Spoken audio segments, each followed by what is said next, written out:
All right, welcome back to the next edition. This is the March 2023 edition of the Mayday Monday podcast. I've got a lot planned for the show here tonight. First thing I want to do, as we have done in the past few months, is to mention those firefighters who have died in the line of duty since the last time we were together. With that, we had a firefighter, Brandon Norbury from Gresham, Oregon. He suffered a stress overexertion issue while participating in department training. Trey Evans Dumoron of the Maui Department of Fire and Public Safety was swept into a storm drain while he was assisting other public safety employees. Todd Yandre of Lake Mills, Wisconsin, suffered a heart attack after participating in department training. Chief Stephen Michael Smith from Haleyville, Alabama, was killed in a traffic collision while responding.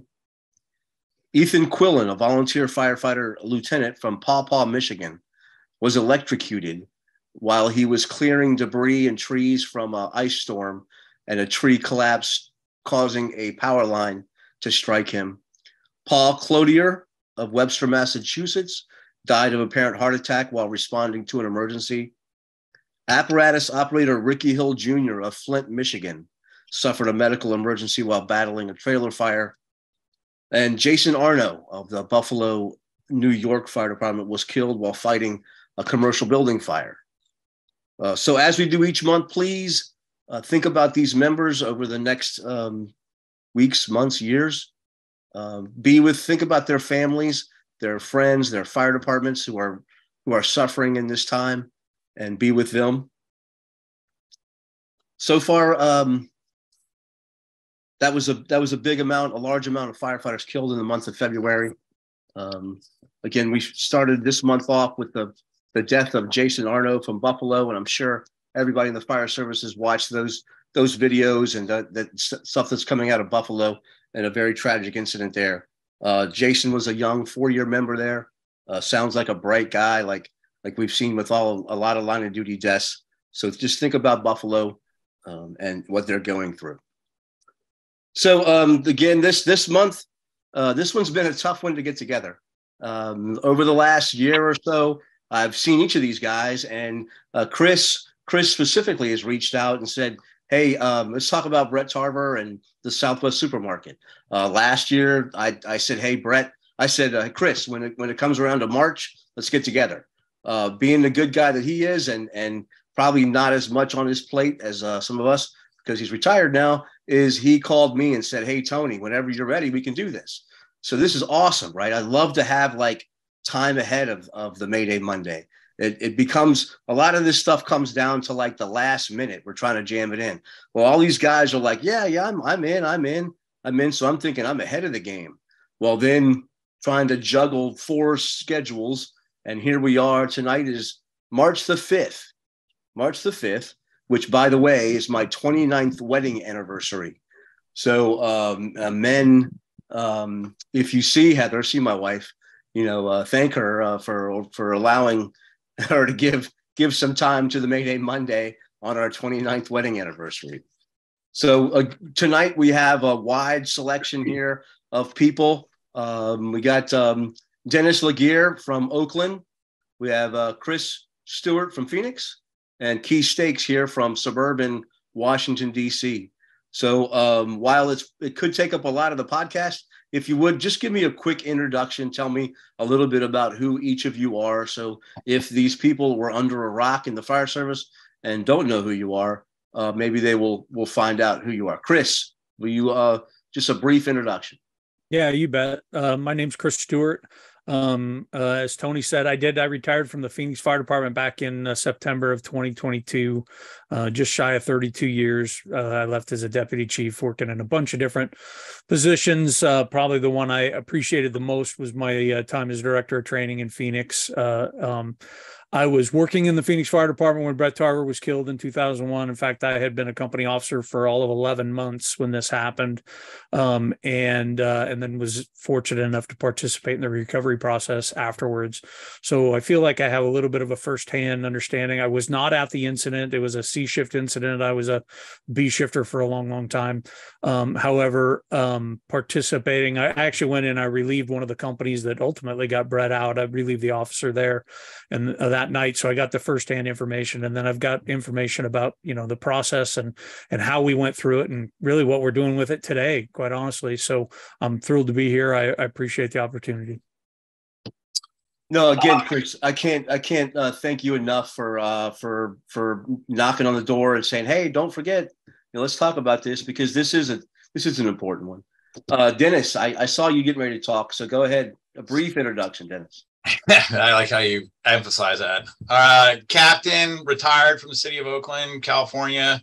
I was fortunate in my career to work in a couple different deployment models. So I worked for the state of California for CAL FIRE and a combination county. And then I worked for a county fire department and then the city of Oakland. So I've kind of seen responses to large buildings, from packing house fires, agricultural buildings, to strip malls, to food processing plants, all the way to industrial metal shops and stuff like that in Oakland. And it's definitely one of those things that I think needs to be talked about. And after I retired from the Oakland Fire Department, I pretty much focused on continually teaching about fire stream development, handline deployments, fire stream application, methodologies and stuff, and being on these UL studies and having a consulting company around these subjects. I just think there's so much that's unquantified in large building fire that it probably needs to be rectified and chipped away at in a more aggressive fashion than it is being done. No, I think you hit on it. That's why I wanted to make sure that we got together and talked to Dennis.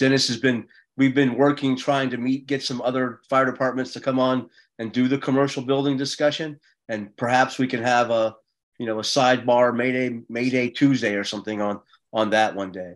All right. Now, Keith is the reason kind of the three of us, Chris, Dennis, and I kind of know each other because he's a UL guy. But Keith, real quick. Yep. Appreciate it, Tony. My name's Keith Stakes. I'm one of the research engineers with UL. I've had the pleasure to do fire service-based research focused on strategies and tactics for about 10 years now, and have been in the fire service here as a volunteer in Montgomery County, Maryland since 2005, and currently serve as a battalion chief with the Bethesda Rescue Squad. So I've had the pleasure to work with these gentlemen on various projects that we've had over the years, including coordinated fire attack, where we're kind of taking a first stab at large volume or commercial type fires. So looking forward to getting into that and appreciate the invite, Tony. Absolutely. I'm glad you could be here. You've got a sliver of time, it sounds like, before you go to your next research study and stuff. So it's good that we were able to find some time and jam it in here.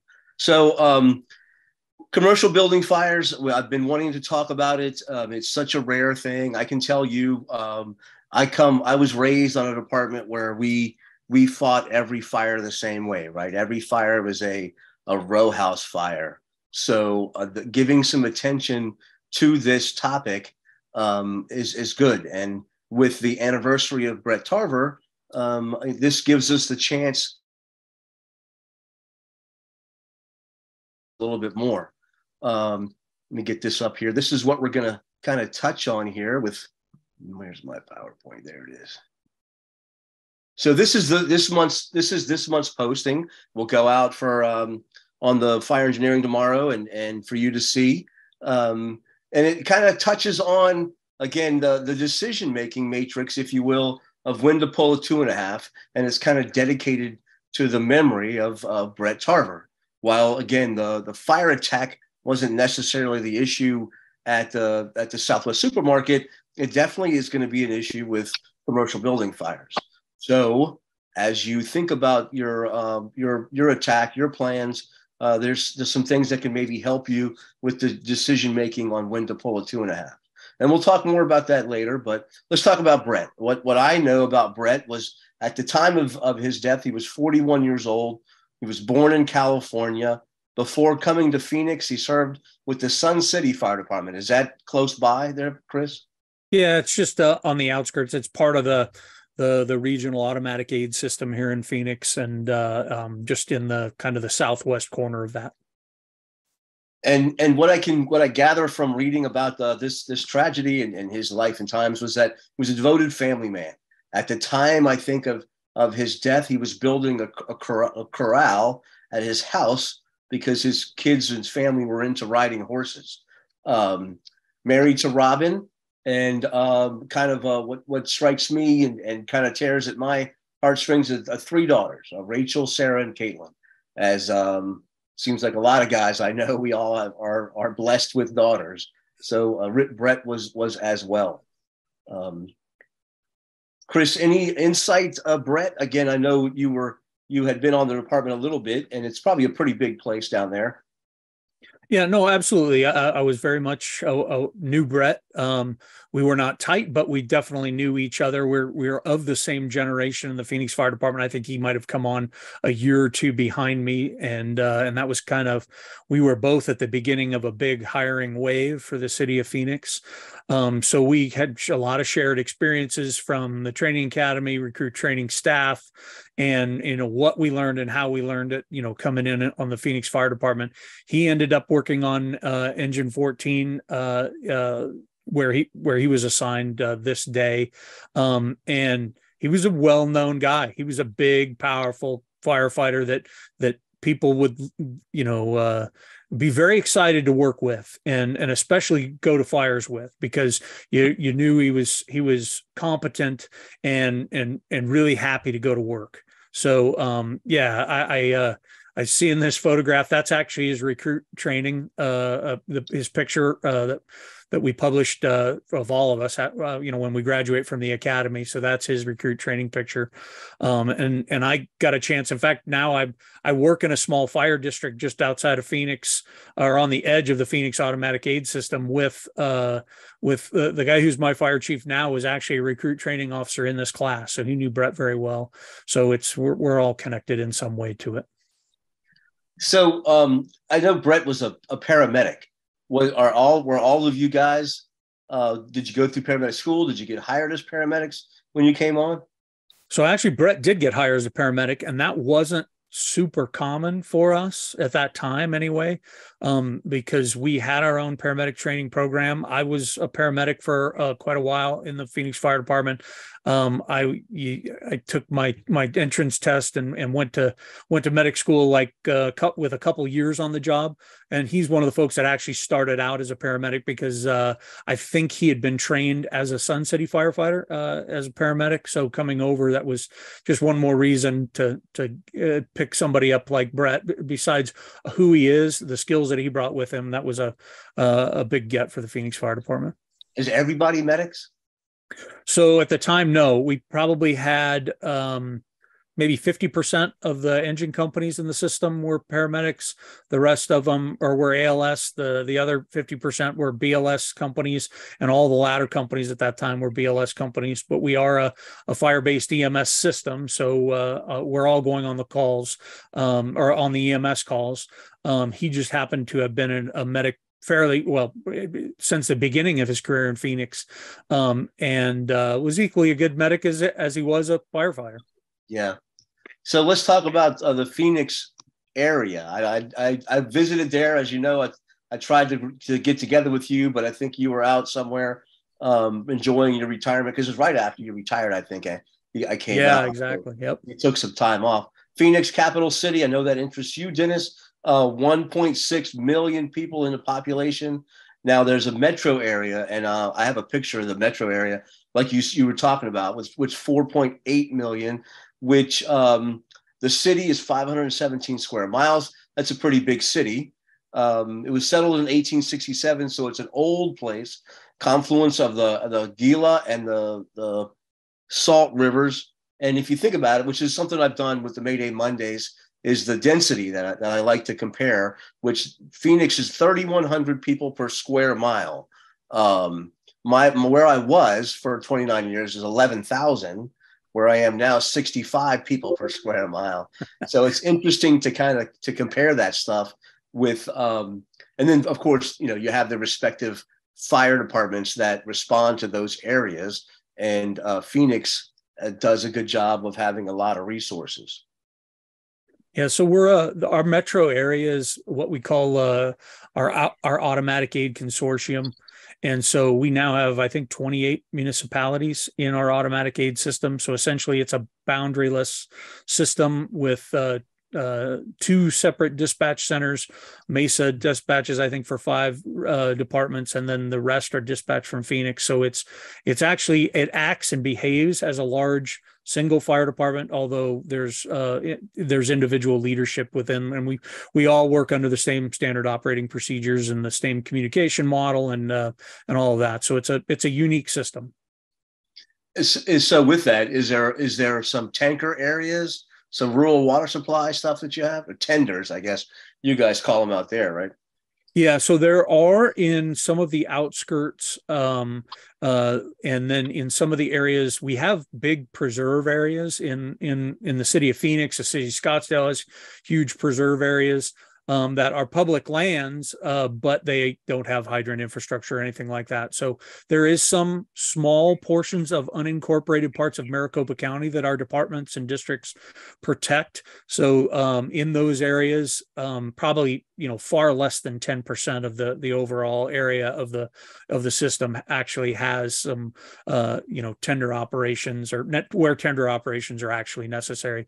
The vast majority of it is urban and suburban, hydrant fed, a fairly reliable system.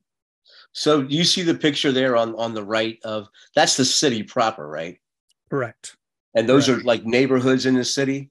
Yeah, those are the kind of the neighborhoods or villages, I think the city of Phoenix actually likes to call them. So, that's kind of the way it gets broken down. And that's actually fairly accurate. We've grown a little bit, I think, maybe since this time.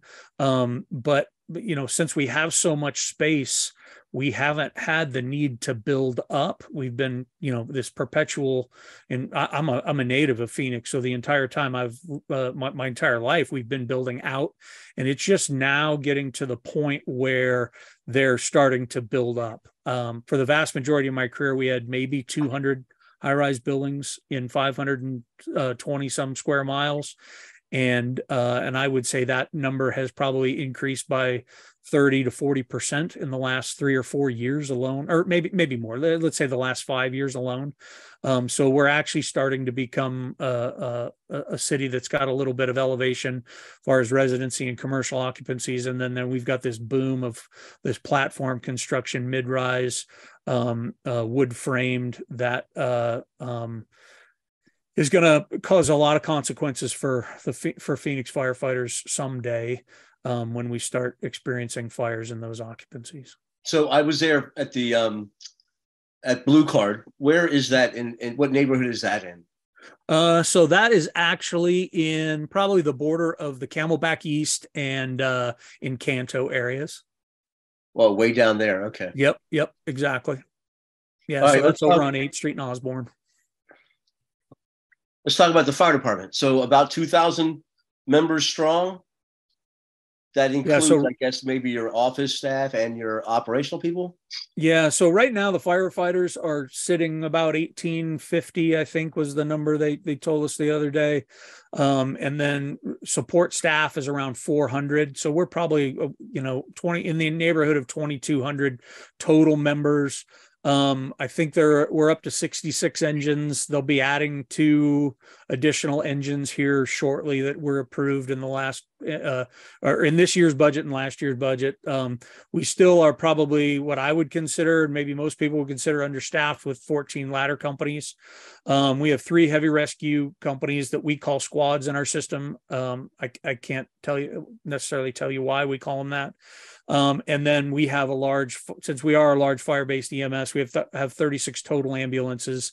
A portion of those, about 25% of those, are actually part-time, overtime ambulances, but they're staffed by firefighters. There can be a force multiplier on the fire ground, having 2 additional hands show up, per rescue, and then 10 battalions. And there's 2 shift commanders on top of that kind of manage the city and operate as senior advisors on the fire ground. I think something that could be mentioned here about your 66 engine companies and your light staffing, and Tony might know this, but you said you have 500 square miles and 66 engine companies. That's only about 1 engine company per 7.5 square miles. Oakland has 58 square miles, about 8,000 people per population density. Only 24 engines, but we have an engine every 2.3 miles.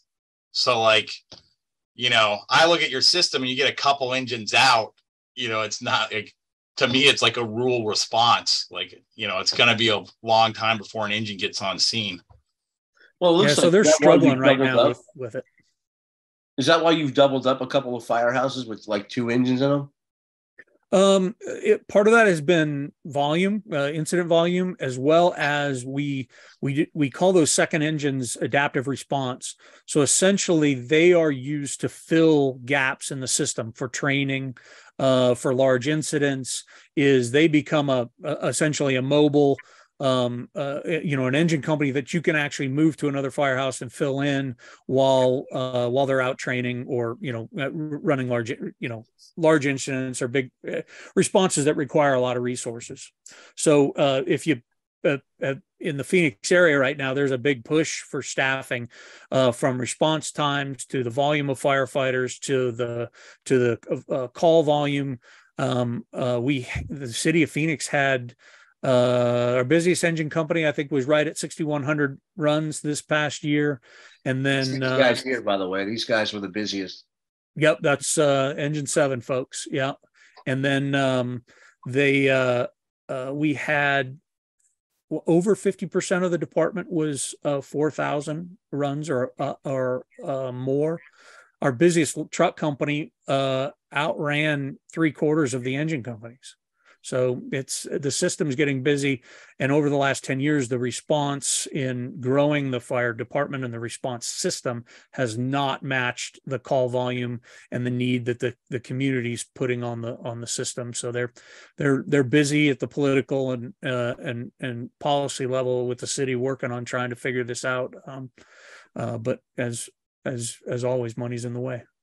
Yeah, as I was getting ready for this, I saw that there's some issues, like the union and stuff is trying to push. The call volume has increased, but the fire department hasn't, right? You've added 100,000 calls, and you've only added 1 or 2 engines. So I get it, and I think we're all struggling with that, especially you guys, because people are moving out of other cities and moving to places where they get a different environment and stuff. So here's some more of your people, of your wonderful staff. I think this picture here on the right, these guys are ex-NFL players that were joining the fire department. Yep. Yeah, those are that was the Super Bowl was here this year, so they were kind of highlighting a lot of our former NFL folks that work for the city and specifically for the police department and the fire department. So yeah, so those 3 guys sitting there, the one on the right, his brother currently plays in the NFL.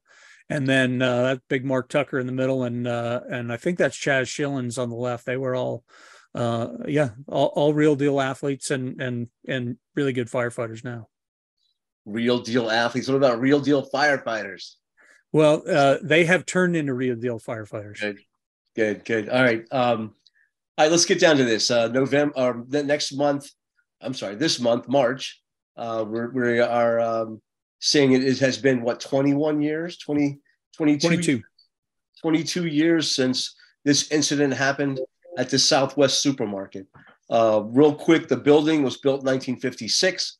The supermarket itself was 20,000 square feet. It was L-shaped. It sat in a strip mall with a couple of occupancies that took up the rest of that L, and then it went down to the west with some more occupancies as it ran down the street. Typical construction, concrete block walls with panelized roof system. The fire, ultimately, we learned that the fire was an angry employee, right, that got fired, who came back and started a fire outside in some debris next to the dumpster and at the rear of the building. That day, apparently there was a windy day, which caused that fire to get pushed into the building. And as we know with some of these buildings, right, you have a void space above the drop ceiling. So we had some of that stuff going on with, eventually got to the stock in the building. It went out as a single engine response, which was engine 24, this was actually engine 14's area, but they were out of service with some routine maintenance during the day. As things happen, they were going in service about the same time that the call was struck and the incident came out. So they were able to add on and respond to this. One thing I was reading, there was, I guess, a hazmat unit was in the area. Yeah, I think one of our hazmat support trucks was either returning from a call or they were coming back from our special operations training, and was in the general area when that's a single person resource that's actually attached to an engine company, and he had been out and about, that I think was here fairly early. Yeah, that's what I was wondering, because it did say person, right, and it talked a little bit about him, how he kind of upgraded the response, got there, and it didn't seem like he had a company. So I get you. He's a single resource. Mm-hmm. So if you want to take over and talk about where this goes from here. Yeah. So as you said, single engine 24 gets the initial dispatch. 14 actually hears the dispatch as they're returning from the shop, and they add on. Battalion 3, which is was the battalion chief of the West Valley at this time, they actually had heard the dispatch and looked in that general direction. They were a little bit north and west of this location, and they could actually see smoke. So they started heading that way. And then at some point it was balanced to a structural response.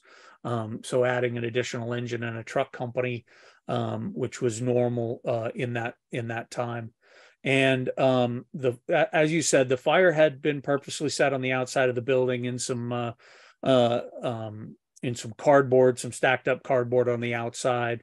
It had ultimately, we learned that it had, yeah, exactly where your cursor is. It had extended up into the truss space above the storage room, and then both the man door and the small roll-up door here, it's two man doors back here, were open, and this was also the windward side. So we were looking at 10 to 20 mile an hour winds from the southwest. It was a warm day for March. It was if I remember right, it was in the low 90s, which is warm here for March anyway. And so it was almost like primed conditions for this to extend up into the store. Engine 24 ended up stretching their line back here, started dealing with the fire on the exterior of the building, which we know now is a smart tactic. And then as engine 24, as engine 14 and then ultimately engine 3 arrive, they decide that they're going to come in from the front of the building, or the alpha side of the building. And this is that parking lot. This is the glass front here of the grocery store. There are two occupancies here that kind of fill out this rectangle. But they do not communicate in any way into the storage area of the grocery store or into the main area of the grocery store. There was an Ace Hardware here, and then there was a beauty salon here. Those first initial companies that show up here on the front side, they actually make access in there thinking that they go all the way through, and they're actually the exposures for this fire. And they quickly realized, no, this isn't isn't communicating into, this is not where we need to be. We're not in the grocery store, and this isn't the area that's being exposed to fire. So they come out and they pull their lines into the main portion of the grocery store. By all reports, the conditions are light smoke at the highest levels of the ceiling. I'm going to take a guess at 25-foot ceiling height here based on the photographs. And for what I remembered, I was in this building like, I don't know, 30 days before this on an EMS run, and knew it well. The community knew it well. And so light haze at the top. They work their way back here and encounter some considerable more smoke. It was kind of divided here by those hanging plastic dividers that, you know, keeping the storage area and the grocery store separate. So it was kind of holding the smoke in back here. As they get back here, they start trying to figure out exactly where the fire is. There isn't great information that, at least that I'm privy to or understand, about how much water was flown in there. My suspicion is not a lot. There were ultimately only 2 hand lines inside the building, and they were both 1 3/4 inches. I can tell you from what I knew about the Phoenix Fire Department then and what I know about it now, it was likely underpumped for the equipment we have. So I'm guessing if they were flowing water, they were flowing water in the area of 125 gallons a minute.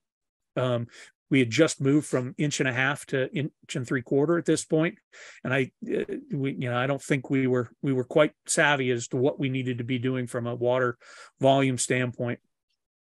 There was some event that occurred in there that drastically changed the conditions, and where the conditions in the main grocery store went from really tenable, easy to walk around, little light smoke, to serious developing smoke, considerable amount of heat, and where the visibility became almost zero, even down at the ground. They had put a fair amount of hose line into the building, trying to give them enough line to get back to where they needed to go, and it created this spaghetti, this mess of hose here in the front of this. And once the conditions changed, they lose track a little bit of time, and the first indication that Bret Tarver has that he needs to leave is his low air alarm is going off. And as that low air alarm starts going off, they are a little bit separated on the line. They got, separated from the line. So they start to reorient themselves, work their way back to the line. He's getting low, or his low air alarm's continuing to go off, and ultimately decides to call a Mayday. And gives a fairly clear, concise, effective Mayday of where he is and what is going on. And then at that point, they start trying to lead him out of the building. And there's multiple folks that end up, being in contact with Bret, both from engine 14 and engine 3, and then other subsequent arriving engines to get him out. And he ultimately ends up running out of air, removing his mask, and there is kind of a frantic period here during that event where multiple companies are actually trying to, when he's conscious and moving around, trying to coax him back to the line. They actually got him back to the line multiple times, but at this point he had been breathing smoke, was pretty hypoxic, starts making really erratic decisions, and actually becomes fairly combative, and they are unable to get him come out of the building.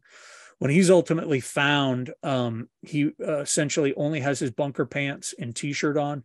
His coat is off, his helmet is off, his mask is off, his bottle is off, and that's the way he ends up being moved out of the building.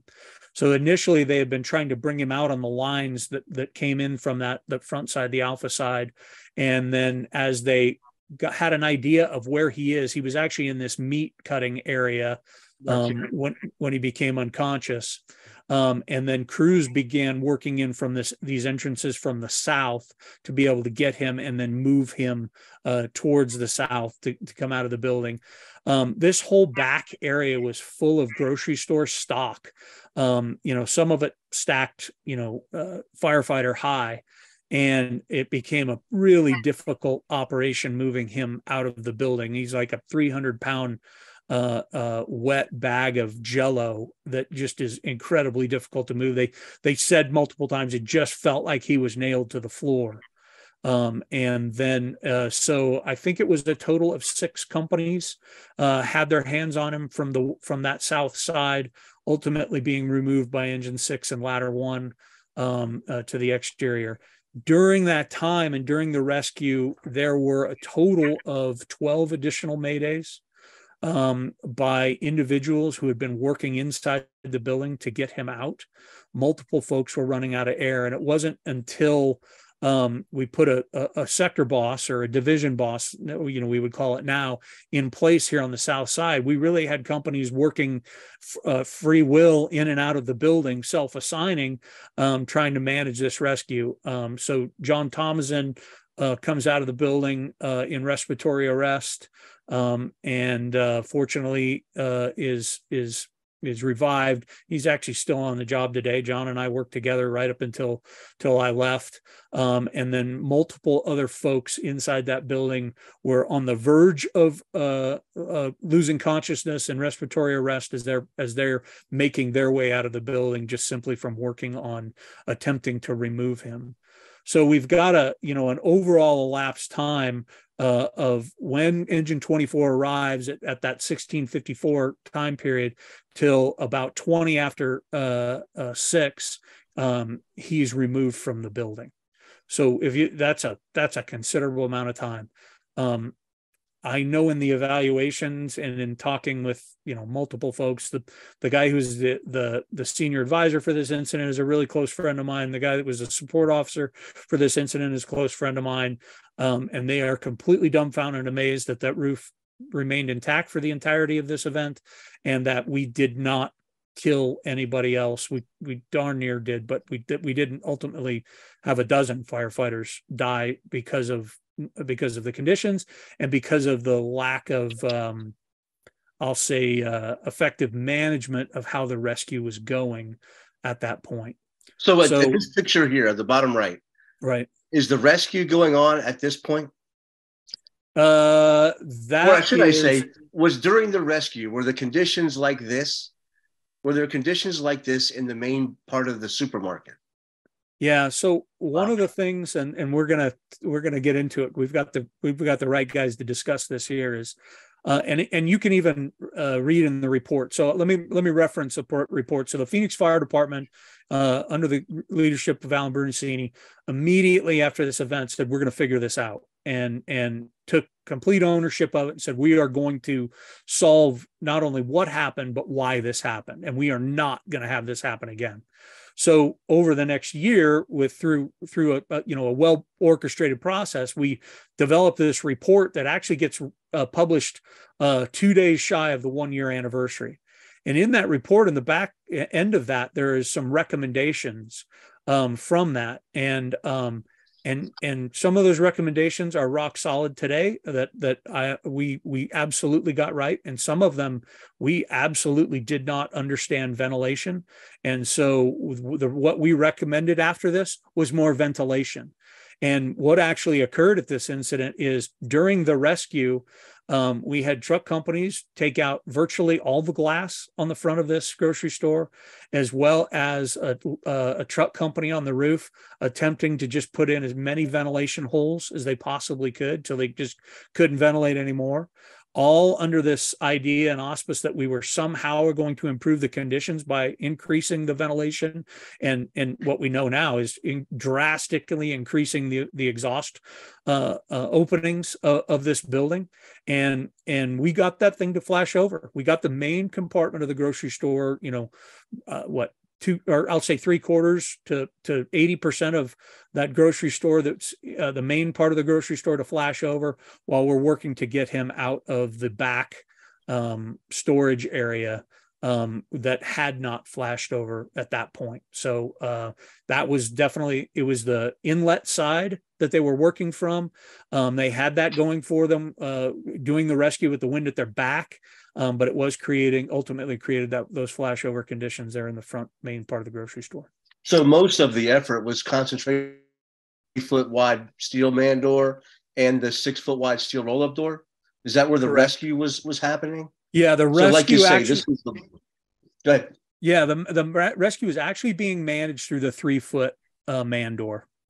There's actually some really good video that I can share online that's publicly available online of what was actually going on in the back there. Most everything was being done through that man door with companies in and out, and essentially they were down to the last 2 companies. Like, he's either coming out now or we've got to stop, because this building is not going to tolerate this much longer. So let's talk about that, because I was struck by this too. When I went to Phoenix for the blue card thing, and Nick Runcini obviously was big there, and he spoke, and he says, I guess, that it's that same thing which you said, which other people have apparently said, is more people should have died, right? That roof should have collapsed, which that was over an hour worth of firefight. Now, I know that the fire wasn't burning fiercely in that area for an hour, but definitely, right, we had a 20-minute rule back then. We had a 20-minute rule that we would not operate for longer than that if in that kind of scenario. And you guys were able to get an hour or more with fierce fire conditions. So the roof ultimately did come down. Yes. Yep. How much longer? It was within 5 minutes, if I remember correctly in the timeline, within 5 minutes of his removal. It was no more than 10 minutes after that. So it was, and so much like some of the stuff we want, Dennis and Keith and I wanted to talk about for, what's going on today, is there was not a lot of firefighting going on during the rescue. It wasn't as if large diameter hand lines were in place trying to protect that space back there. There literally had been 2 1 3/4 hand lines stretched in that. And I'm not certain. Well, I feel confident during the rescue, neither one of those hand lines were manned. We were simply trying to get him out of the building through those means. And the use of hand lines for protection and the use of hand lines to try and improve the conditions in that back storage area just simply wasn't occurring. All right. So you talk about the recovery. I think again, if we all that have been around for a while know, some of the things that the numbers that came out, right? 24 people to rescue 1 firefighter. With that, there'll be Maydays within it. It's going to take a long time. Rapid intervention isn't rapid.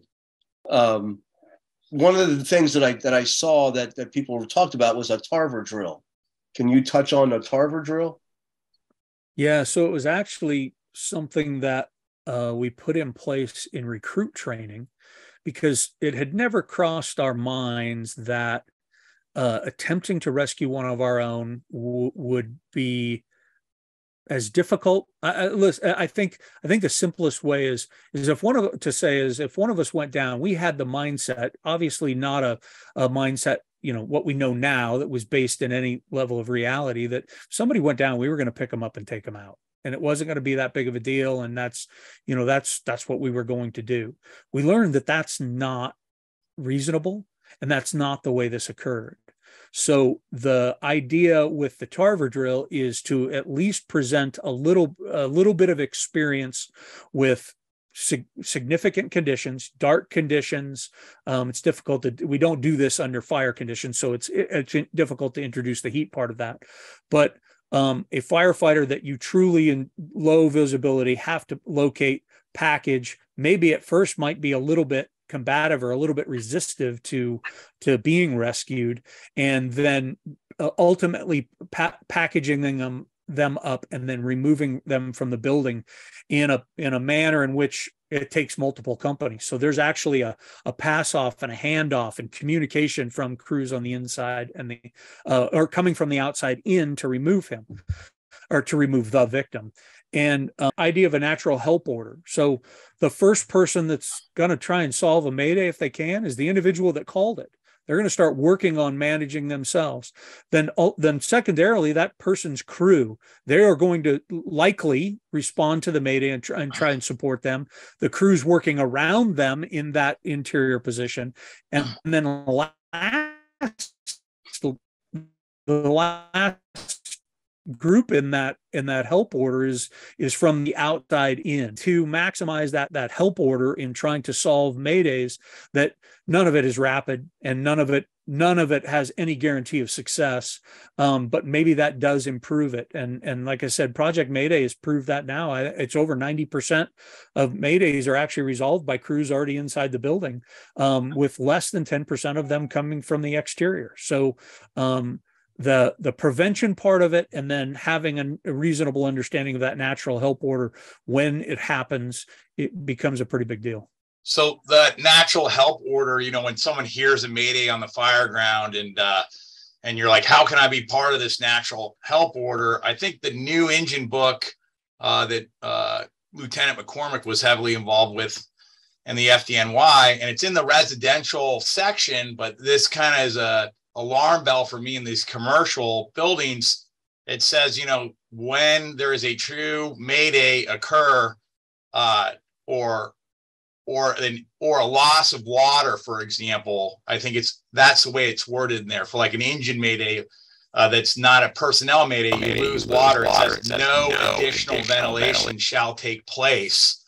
I'm thinking, again, we talk about commercial and residential, and volumes and stuff really aren't discussed. Like the Toomey duty death in Oakland was in a 1,600 square foot bar with residential on top. It'll still be described as a traumatic line of duty death that occurred in a commercial building, but 1,600 square feet. Maybe you could do more aggressive ventilation in there with some water flowing where it might help visibility or something. But it's funny that these Mayday discussions are almost always an absence of water supply or suppression. And to me, suppression supports the rescue of the civilian, and suppression supports the Mayday. And ventilation, you can easily grow a fire with ventilation. So I'll chime in here real quick. I think one of the interesting things to point out is that the National Institute of Standards and Technology, NIST, at the time, right, was actually planning on coming to the Phoenix area to do research in commercial or large volume spaces, if you will, at that time. So much of an unfortunate coincidence that I believe Dan Madrykowski actually got on the ground in Phoenix either the day of or day before this event took place. So it's kind of ironic in that sense, and that it ended up putting off the testing, I think, for about a year, maybe to a year and a half after that. And again, those tests were focused more on structural collapse at the time for an ordinary construction warehouse. But, it's just kind of an interesting thing to point out that those tests that occurred at that time were not as a result of this event. They were actually happening, or intended to happen simultaneous with. So just throwing that out for the group. But one thing I think that's worth pointing out to kind of take our conversation in one of two ways here is that, we all hear that you don't take the residential mindset into the commercial environment, right? Now, there's a couple different reasons for that. Typically, the structure itself is what's dictating that, but it's because the structure itself can drive different fire behavior, and then therefore that different fire behavior due to the structural changes will require a change in tactics, whether it be suppression and or ventilation. So I guess I'll open up the discussion for that in terms of talking about the difference in fire behavior and then therefore the difference in suppression and ventilation. So let me add before we get too far into that, I would like to add that the what we got out of this, right, because the fire didn't have necessarily an impact on Bret. The compartment. You flashed over the supermarket compartment. But what we got from this was 24 minutes, a lot of guys to rescue. So we got that, right? So I mean, so the delay, there was if he had died in the flashover, in the supermarket, we would have done this. We would have already, right? Phoenix would have then researched fires in commercial buildings. So I mean, I guess, you know, the what we're learning now is typically we are a reactive fire service. So what we got out of the Southwest supermarket was RIT things, right? Was firefighter rescue things, which then we didn't get. So we're just now learning. We're just now learning. So we probably got lucky there from Bret Tarver to now, where we're learning some of these things. We didn't get lucky because a lot of firefighters have died in commercial buildings, right? And we didn't take the time to learn about that. So now, right, we still thought about that. And I'll go back to the Mayday Monday that we did last June about Super Sofa Superstore in Charleston. And, you know, that was several years after Bret Tarver. And again, what we learned from Bret Tarver didn't impact that fire because we learned about rapid intervention things. We didn't learn about commercial building fires. So what happened in Charleston now kind of pushed us to study commercial building fires. And here we are now, right? Again, we can look at some incidents that have happened since then, because we're still seeing these firefighters dying in the commercial building setting. So, you know, I think that even UL can't give us all we need to know, right? Because the stuff that we did in Ohio was more of fact finding, of starting the conversation, right? Because we didn't look really at fire attack; we looked at ventilation. So we're still kind of behind this, and that's why I know, you know, Dennis and I and all of us have talked about, you know, yeah, we can say we go to commercial building fires, right? These fire departments, again, I come from a pretty busy place where we went to commercial building fires, but it was a fire in a bodega, or it was a fire in a liquor store that was 20 feet wide by 40 feet deep, right? So when we did do the residential tactics on that commercial building, we got away with it. So yeah, it's almost like you should call it small volume tactics, medium volume tactics, large volume tactics, and then ultra large volume tactics, which, you know, the only reason these really big buildings are allowed to exist in society is fire protection engineering and frankly sprinkling these buildings. And I believe this is an example of a building that was constructed before a building of this size would require sprinklers all over the country. And when you look at these deaths that occur in these strip mall units, so I'll just bring up the Porterville incident in 2020. I think it was in February, and the Deem incident in 2017 in San Antonio, Texas. These are another examples of unsprinklered commercial space. And we have a huge era in the United States, you know, like probably up into the 70s, where we have these like ticking time bombs in these communities. And you go to the barbershop fire, you go to the auto body fire, you have these winds that are giving you a bias that these fires are going to be easily tackled. And, you know, one of the things that I try to tell that should be an incident commander's mindset, most residential buildings in a lot of America are unsprinklered.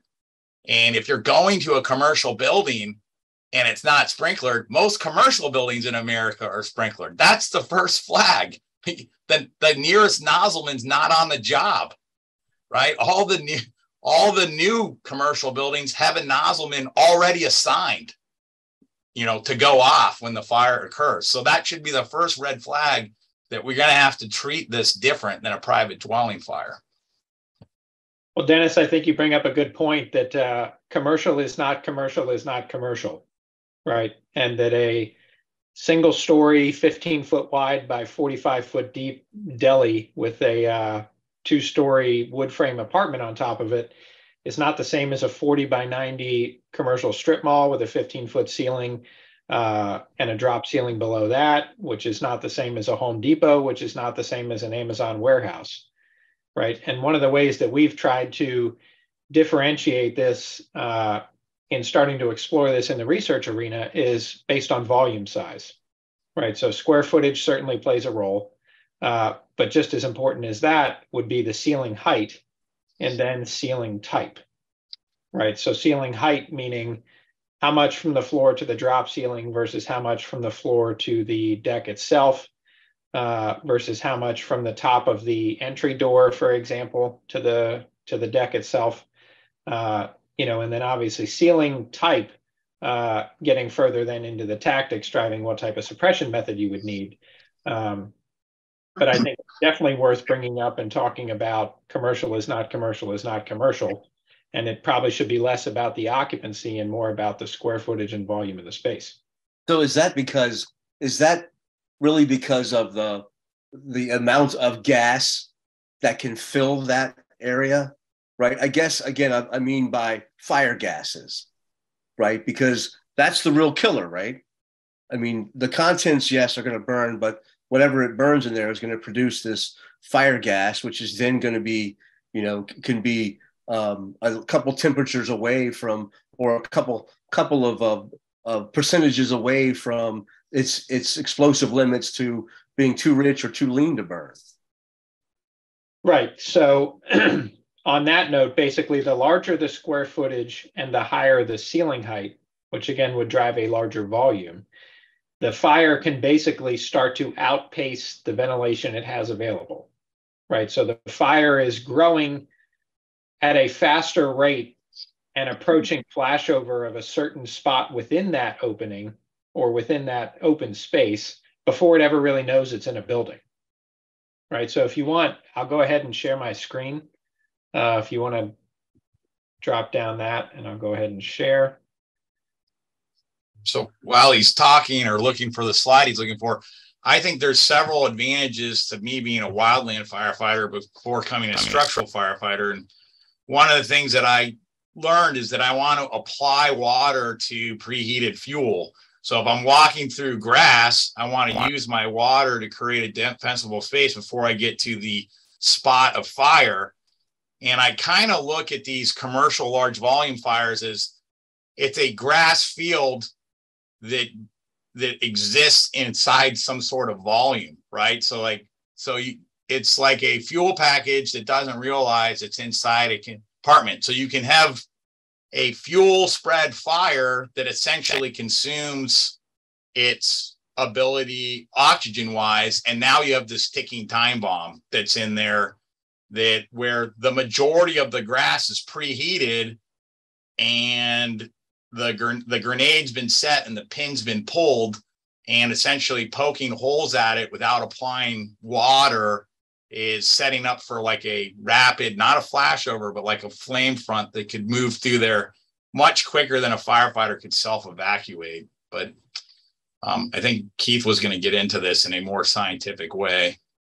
Yeah, so I mean, just to comment quick on what you referenced, in specifically some of the testing that we did, we noticed that, if we started the fire towards the rear of the building, and again, in these large volume spaces, the fire grew and spread, increased both temperature and pressure, again, before it ever knew it was in a structure, that rapid fire growth would move towards basically wherever that ventilation opening is, right? So you almost had a traveling fire that flashed over a portion of a large open volume and then moved towards wherever that ventilation was. So just give me a quick head nod. You guys can see the slide up on the screen. All right, so this was some of the preliminary testing that we did. This was in Ohio. This was taking a look at a single-story strip mall, fairly common construction type for quite a bit of areas around the country. We've got CMU block walls on the exterior, on the Bravo, Charlie, and Delta sides. Different occupancies divided throughout, some with ceilings that went to the drop ceiling, some with ceilings that went up to the deck. And then we've got lightweight bar joists and corrugated metal decking with rubber membrane insulated roof on top. So this is just kind of a look at the structure itself. The video I'm getting ready to pull up, if you can see the mouse on the screen, we're looking down here at the bottom left of the strip mall. This was one of the double occupancy units. And what I mean by that is most of the occupancies we looked at within that strip mall were roughly about 30 foot wide by 70 foot deep or so. So this was one where it was a double wide, and we were about 70 by 70 or 70 by 80. So in the grand scheme of things, there's certainly buildings out there with a lot larger volumes. We're not on the scale of a Home Depot, and certainly not, you know, these super warehouses that we have now, but decent volume nonetheless. And we kind of had a surprise of our own as the fire started to grow and spread in the building, and picked up on some fire phenomena that you wouldn't necessarily see in the residential. And this is where we kind of got a first look at how and why fire behavior in large volume spaces, again, not necessarily commercial, but large volume, would differ than residential. So as this video starts out, just for orientation's sake, video in the top left, again, is from the helmet of a firefighter on the alpha side. You're looking at the alpha side door there to that unit that's towards the upper right of that video view. You can probably see the orange flames inside there towards the top of that window. So that is a fire that was ignited in the rear of the building. If you're taking a look at that space as a giant square, the fire would have been ignited in the Charlie quadrant, and the ventilation opening is a single width doorway on the alpha side that is located towards the alpha quadrant, so not necessarily center. As that fire grows and spreads in the space, we've got the smoke filling high within that compartment. Again, we've got a drop ceiling, but then there's probably about 4 to 5 foot above the drop ceiling before the actual deck. So that fire is continuing to grow and spread, right? Because that smoke layer is not dropped down to start inhibiting its growth yet. At that point, you've got temperatures and pressures rapidly increasing. You can see the neutral plane in the doorway to the bottom below start to rapidly drop, and we've got unidirectional exhaust out of this entire occupancy, right, for a period of probably 45 to 50 seconds. And you can see that we didn't necessarily park in the best of spots out front. We obviously didn't know this was going to happen, but that's a good 75 foot to 80 foot away from that entry point, right? And you see this pressure event. You can see the pressure chart on the bottom right. Pressures and temperatures are directly related, right? So as temperatures are increasing, pressures are increasing. But you see that these pressures increase all the way up and come close to maxing out our sensors here, right as that layer is dropping down and hits the floor of the occupancy. So where does this get us? This gets us to the fact that the fire basically doesn't know it's within a structure until that layer's at the floor and it has no more air to pull from. So again, we've basically flashed over a portion of that space and then walked that fire to the front of the building at the same time as that neutral plane is rapidly dropping, right? Because we've got a larger distance now between the top of that door and where the ceiling deck is compared to a residential, right? Your common residential ceilings are 8 to 9 feet, right? And you've got a doorway that might be 7 foot tall. So you're only looking at a gap above that, but between 1 to 2 feet potentially, right? So that smoke layer that accumulates is going to impact that fire a lot sooner in the residential environment than in the commercial or in the large volume. So this lends us to some fire behavior phenomenon that we don't see in the residential environment, independent of tactics whatsoever, right? So depending on the size of the space, what's burning and what ventilation is available, this event is going to happen at some point in the incident. It's just a matter of whether or not you get there before it, during it, or after it. And we need to be cognizant of picking up size up cues to determine whether or not it's already happened, right? So that pressure event itself, once that's concluded, the fire now knows it's within a building, and therefore we return to, you know, what you would consider kind of more normal fire behavior, right? We've got hot smoke and fuel exhausting out high and fresh air being drawn in low and smoke emanating from the rest of the building. But so since fire is a game of pressure, you know, inside one of these buildings or one of these larger spaces, if a fire happens at night and there is no man door open or anything, and you're essentially, you know, your access ventilation, for lack of a better term, is the first real breath into your investigating mode when you're trying to find the seat of the fire. Let's say you open the commercial and there is a smoke condition in there, and you kind of feel like the fire's in this back corner. Like, let's say it's just in the Charlie Delta side. And let's say, for clarity's sakes, Chris, that the building's no deeper than 150 feet. So there's really no reason to go around to the other side. to get to a closer access point.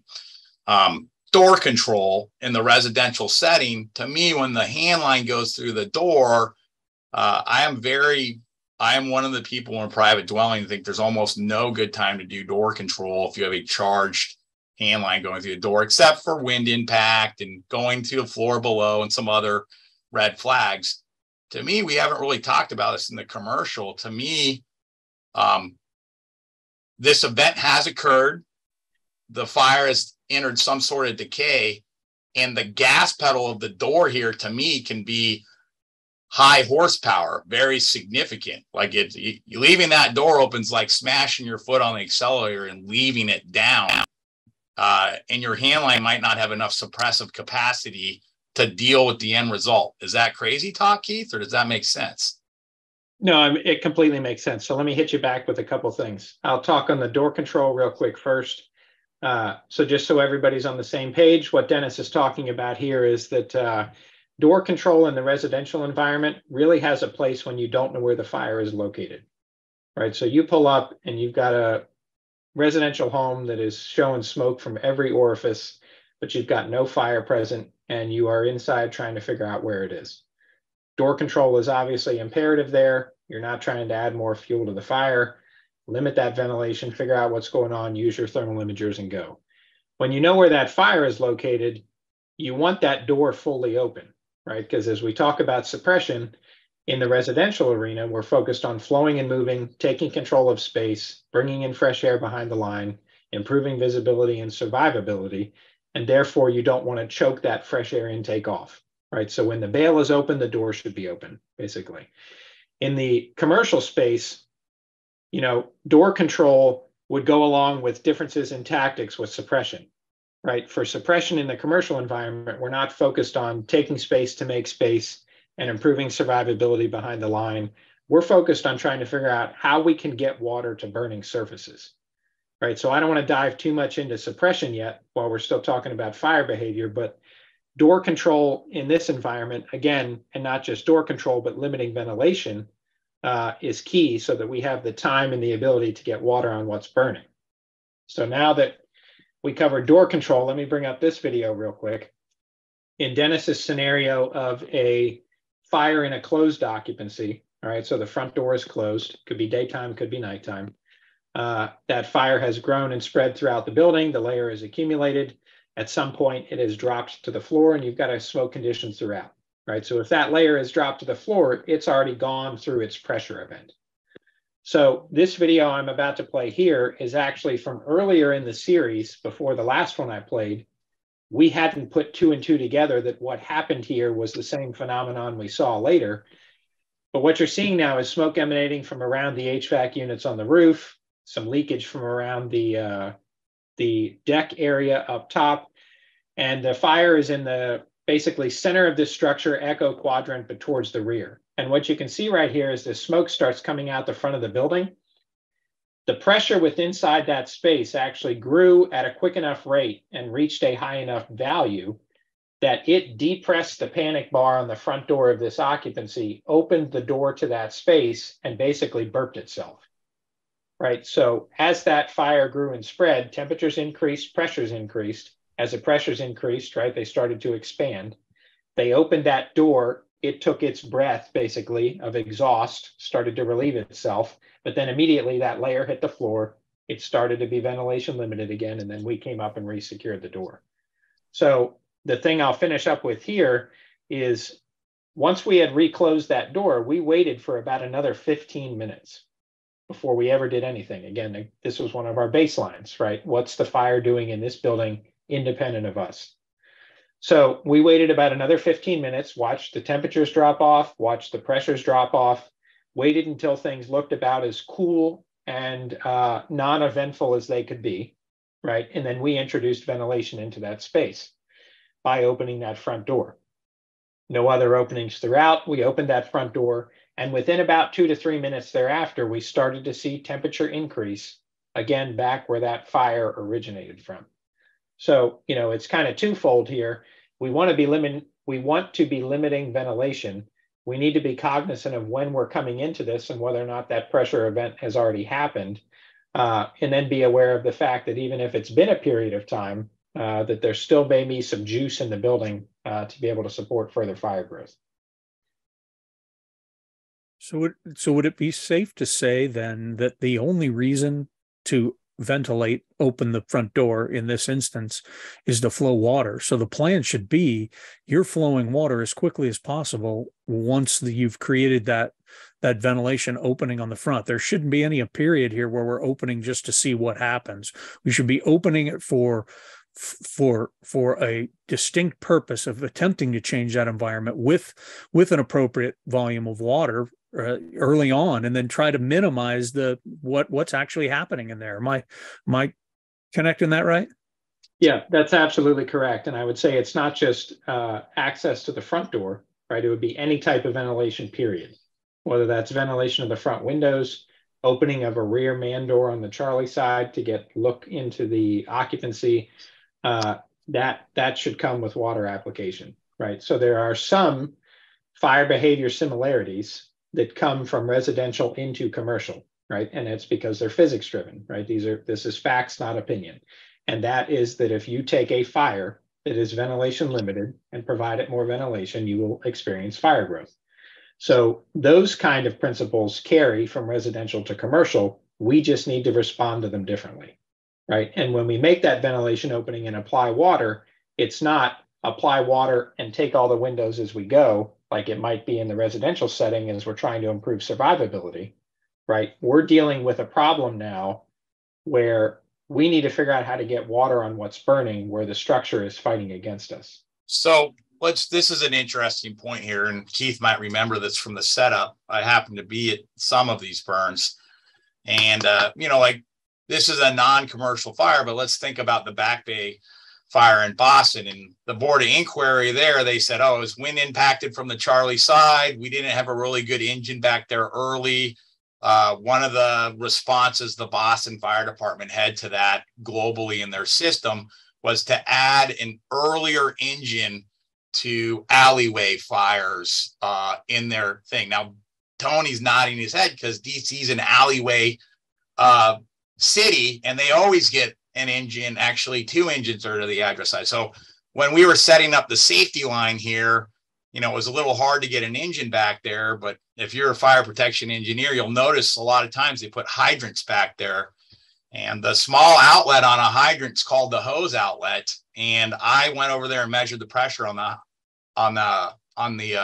back hydrant, and I said, hey, all we need is 3 lengths of 2.5 back here and a nozzle, and we're going to get a great fire stream off this hydrant as a safety line here on the Charlie side. So one of the things I think globally has to be discussed in commercial buildings is that these fires, when smoke occurs, the property loss has already occurred. So we don't have to worry about flowing water and causing additional damage. And water that wets preheated fuel basically takes it out of the equation as far as it going to burn again in the same way. So I look at strip mall fires where there's always that loading dock in the back or whatever, and you'll see a normal response from a suburb or urban fire department. All the engines are piling up in the parking lot and everybody's trying to go through the front doors. And I'm just like, that's a complete misallocation of apparatus on this type of fire ground. Like it's perfectly okay to have fire streams cross. And by the way, the loading dock area of warehouses are usually the place that you have the greatest access to a lot of. If the fire's back in a loading dock area, you shouldn't come through the front door. That doesn't mean you shouldn't investigate that. So stuff like cutting the roll-up door and doing that fancy cut and cutting the slats out and then letting it roll all the way up, we probably shouldn't be doing stuff like that. You can't control that after you've done it. We should be forcing man doors like gentlemen and peeking in with ticks in lines and determining how we're going to take some of the fuel off the table. Ultimately, once you take the fuel off the table, then you can change the vent profile and get better visibility and all that kind of stuff. Thoughts? Yeah, so I think this is a suppression game about how you can get best access with water. Right. So in the residential environment, we struggle to keep water close to us, right? Even with 1.5 inches with 150 GPM or so, we struggle to keep water close. In the commercial environment, we struggle to get water far. And again, I guess I should clarify, not necessarily commercial, but large volume, right? So the building is fighting against us there. We struggle to get water deep into the space. So the first thing we need to be doing is figuring out where our best access is to apply water to that fire. And if we're pulling up on the alpha side and we make entry through the man door and we're looking with the thermal imager and we've got floor to ceiling smoke, but no evidence of where the fire is, limit your ventilation and find a different entry point, right? And the only reason that line size might matter in large volumes is because larger flow is going to drive higher velocity, is going to drive further reach. Therefore, droplets might be larger and might get further in the space. All right, so in the residential environment, we're focused on stream manipulation to basically create a door for ourselves and march forward into that space until the fire's out. In the commercial environment, we're trying to figure out how to get those droplets coming out of the end of the nozzle to survive the environment and get to burning surfaces. So when we're dealing with structures like you see up on the screen at a commercial strip mall, when we've got bar joists, a drop ceiling, corrugated metal decking, utilities, in the form of HVAC or what have you up at that ceiling area, every one of those things is going to inhibit water from getting further into the space. So as that water gets up into that environment, every single thing it hits off of, it's going to deflect off of and drop to the floor, right? In residential firefighting, we take advantage of the fact that our surfaces are flat. Even if it's a vaulted roof or a pitched roof, right? The surfaces are flat, and therefore the water will ride and go to the depth of the space because it's a manageable space with a reasonable ceiling height, and we can cool it rapidly. In these, we fight that. So Dennis, you want to talk potentially maybe about some thoughts we have about sweeping and why the suppression tactics might need to change? Yeah, so, to me, these are obviously volumes in spaces that don't lend well to, you can basically manipulate a pattern in all directions inside a small volume compartment in a residence and get global cooling and superiority. So globalized lift, and I think you might remember the video I sent in to the fire attack study. One of the comments I got back was no discernible pattern. And I was like, do you really need a pattern? You're just trying to beat the shit out of every surface in here.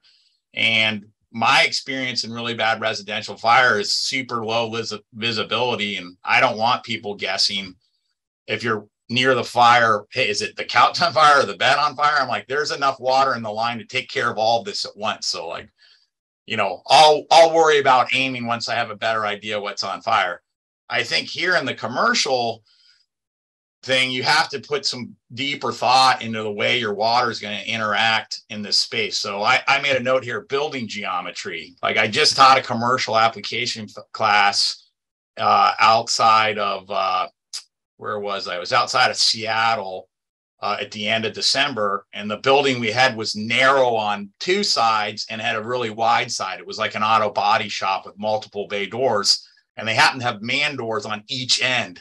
So I did like this size up deal with the responding companies. Hey, where are you going to go? And they're like, well, where's the fire in the building? I said, you don't know, no trick question, but there is a fire in that building. Where do you want to look first? You're an engine company coming in, and they see the roll-ups along the A side, which is wide, and there's a man door dead center. It's the trap. It's an uncompartment space. If you open that door and the fire's to your right or left or everywhere, you got to split your suppression water, right? I wanted them to choose one of the end man doors. And on one side, the hydrant was right there. I was like, well, I'd park on the hydrant and stretch my line to this door, because from this narrow end, if I get in there, I sweep it with a tick and I see that there's some fire in there, even if it's on the far side, I can start applying water. And because it's a narrow box, I can do a Z, right? My stream's longer than wide, and I can work my way down to the floor, not spend too much time up into the overhead and trying to get the fuel package wet. And then as that first due officer, I could get on the radio and I could direct engine 2 to the Bravo side. I'm on the AD corner. They could be on the AB corner. do the same man door on the other side of the building. Now we have two streams that are going to reach to the center and wet all the fuel contents. And now I can get on the radio and tell one of the truck companies to take one of the roll-ups or open that center door, right? So building geometry, the way an O, when you run an O into a, so if I took that middle door and it was a deep building, an O pattern is going to let you down, because as you widen your O out, you're going to forget as the water moves out in the space that there's a gigantic hole in the middle. And I'm a simplicity guy. I like squashed O's, corkscrew O's, any sort of like kind of O in a residential. And commercial and large volume spaces, I kind of like this squashed Z kind of pattern, realizing in your head that your water might be impeded by the drop ceiling or purlins and beams coming down, and then really spending some time on the floor, maybe half bailing, advancing 10 feet forward, and then repeating, right? And then not thinking that you can't have a line from the other side, right? The other thing that's very important in these commercial structures is that if you're in the parking lot and you have this set of glass that is emanating fire, right? A lot of people will get right up close, maybe even heat up their gear, or maybe they might even need to be on air, and their water could be going in and you're not having an impact of the vent point ignition.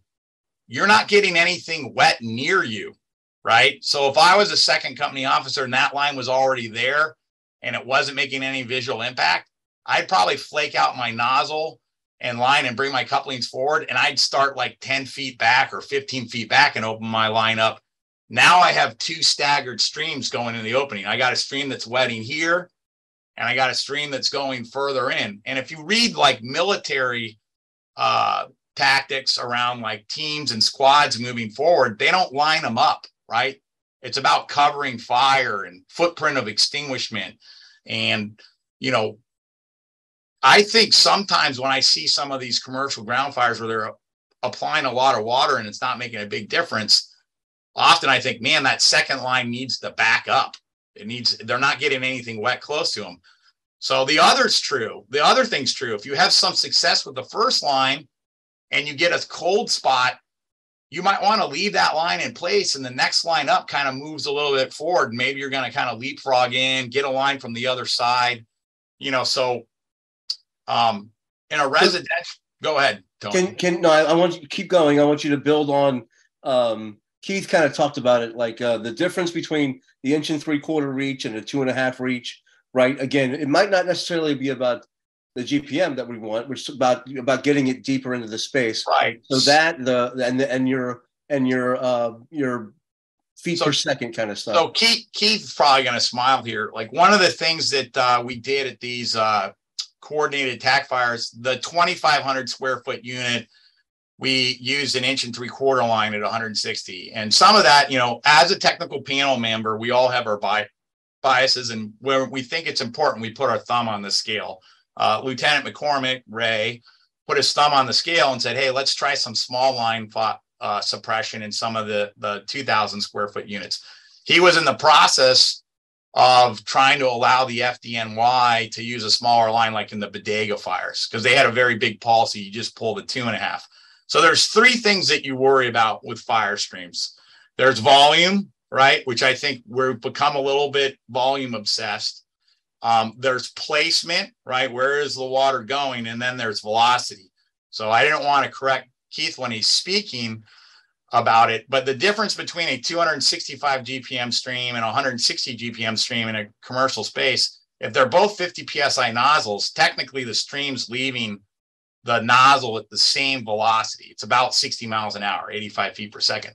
The reason the 2.5 has a greater reach in the commercial building is because the mass of the stream's longer. So in transit, as the heat is attacking it, you have less stream degradation because there's more mass.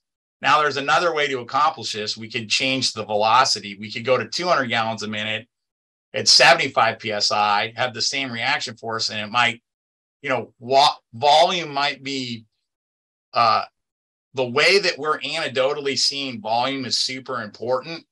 in some of these structures might be related to the placement because the water gets in deeper, not necessarily the added amount of BTUs per minute that it can absorb, right? Because firefighting is about gaining a toehold. It's about fire suppression is about making a cold spot where you have a tactically redundant flow and then working the stream around. Now, I'm a big line guy, but I'm a big placement and mobility guy. And I think everybody that knows anything about the fire service knows that I invented the 2 1/4 inch hose, and I like an 1 1/8 tip on it. That's 265.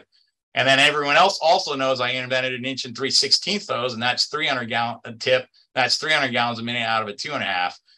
I prefer the 1 1/8 flow, but I didn't want to run an 1 1/8 on a 2.5 because I just feel you're lugging around this gigantic thing where you could easily flow more water in a reasonable reaction force, right? So, I think some of the backup rules are broken. Like if a 2.5 gets pulled and you get really good suppression and you have a bunch of racking that's still on fire, the appropriate backup line is not an equal or greater line. It is a smaller, more mobile line, right?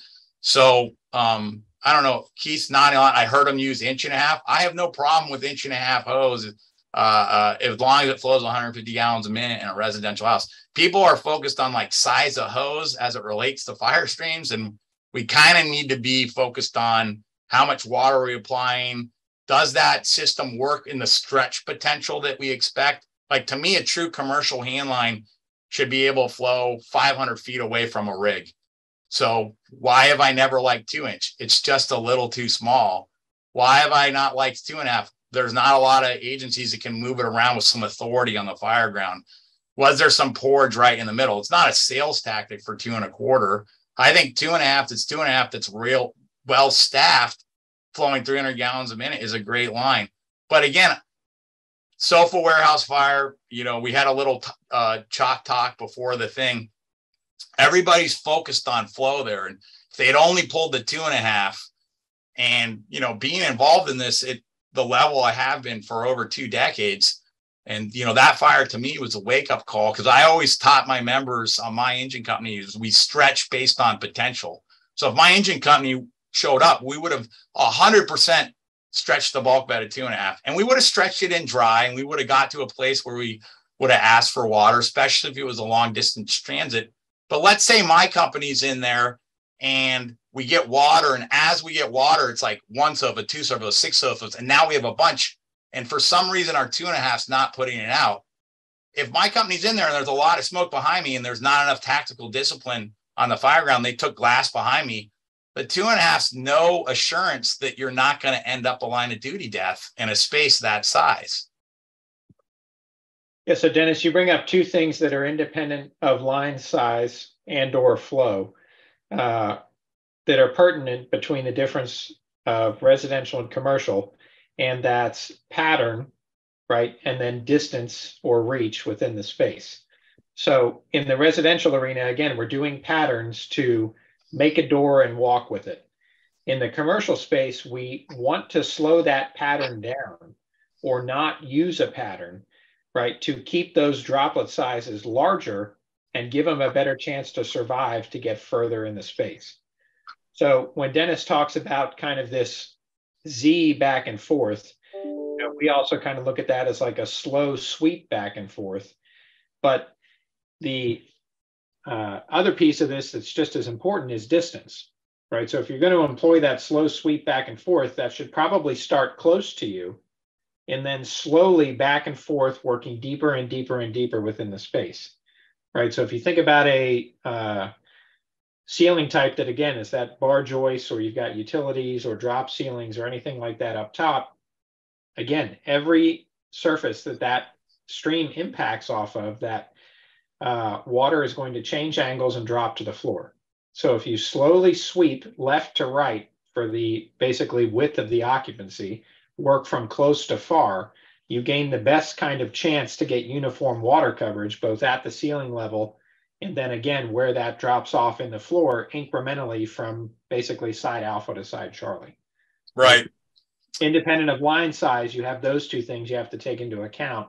And again, slow the stream down, focus on coverage, and work near to far. So there's a saying in the fire service that like flashover containers makes poor firefighters if you use a flashover container to teach suppression, right? It's a fire behavior tool, right? And we've had that training scar where people don't have the lines open long enough to steal container. I think one of the things that we have is a training scar when we're talking about suppression on a fire ground or stream reach. All of the stuff that we know about stream reach is visually cue driven in environments with zero heat. You know, like we're on a drill ground, we put cones out, we run the ram on her and we go, look how far the reach is, or look what it's doing. And one of the tricks that I teach in my handline class, when you're working that slow Z, the slower you move it across the ceiling. And anytime I get a drop ceiling and there happens to be the building's lighting system still there, and you have the diffusers, right? And I show someone that you move the stream slowly in that Z and you're letting it fall to the floor. If you move it really slow, when it hits the light diffuser, it causes like a shattering of water down. So any surface we all know that when that stream goes up in that drop and there's insulation up there and stuff, you know, it's like disappears, like, and it doesn't really, it's not, even though it's wetting stuff back in there or might be hitting stuff, doesn't go. The other thing that I do is I kind of tell people the slower you move the stream, the probably greater reach it has in heat because it's remained solid, right?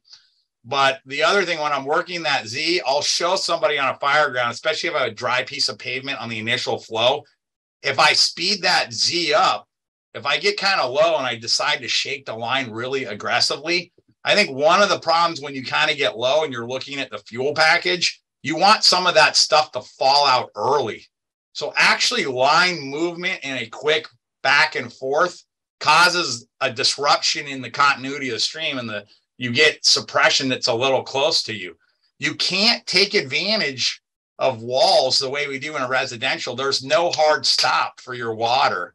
So that's why I was also bringing up, like, if you're backing up somebody, you shouldn't be like right next to each other. Like, you know, this nozzle needs to be over here or slightly back or whatever, you know. And I'm not a good sports analogy guy, but I had the responsibility to keep, if I was just a groundskeeper, because I only played high school sports, never made it to collegiate level because I didn't have that skill set. You know, if I was a groundskeeper for the field they were going to play the Super Bowl on, it was a natural grass field, I wouldn't water it from one position. You know, I'd probably lose my job, right? You'd have a green over here and this shit would be brown over here. The footprint of extinguishment in a large volume space, pretend you have to keep the grass green for the world's most important football game, you know, and I think you'll have a firmer grasp for what needs to happen.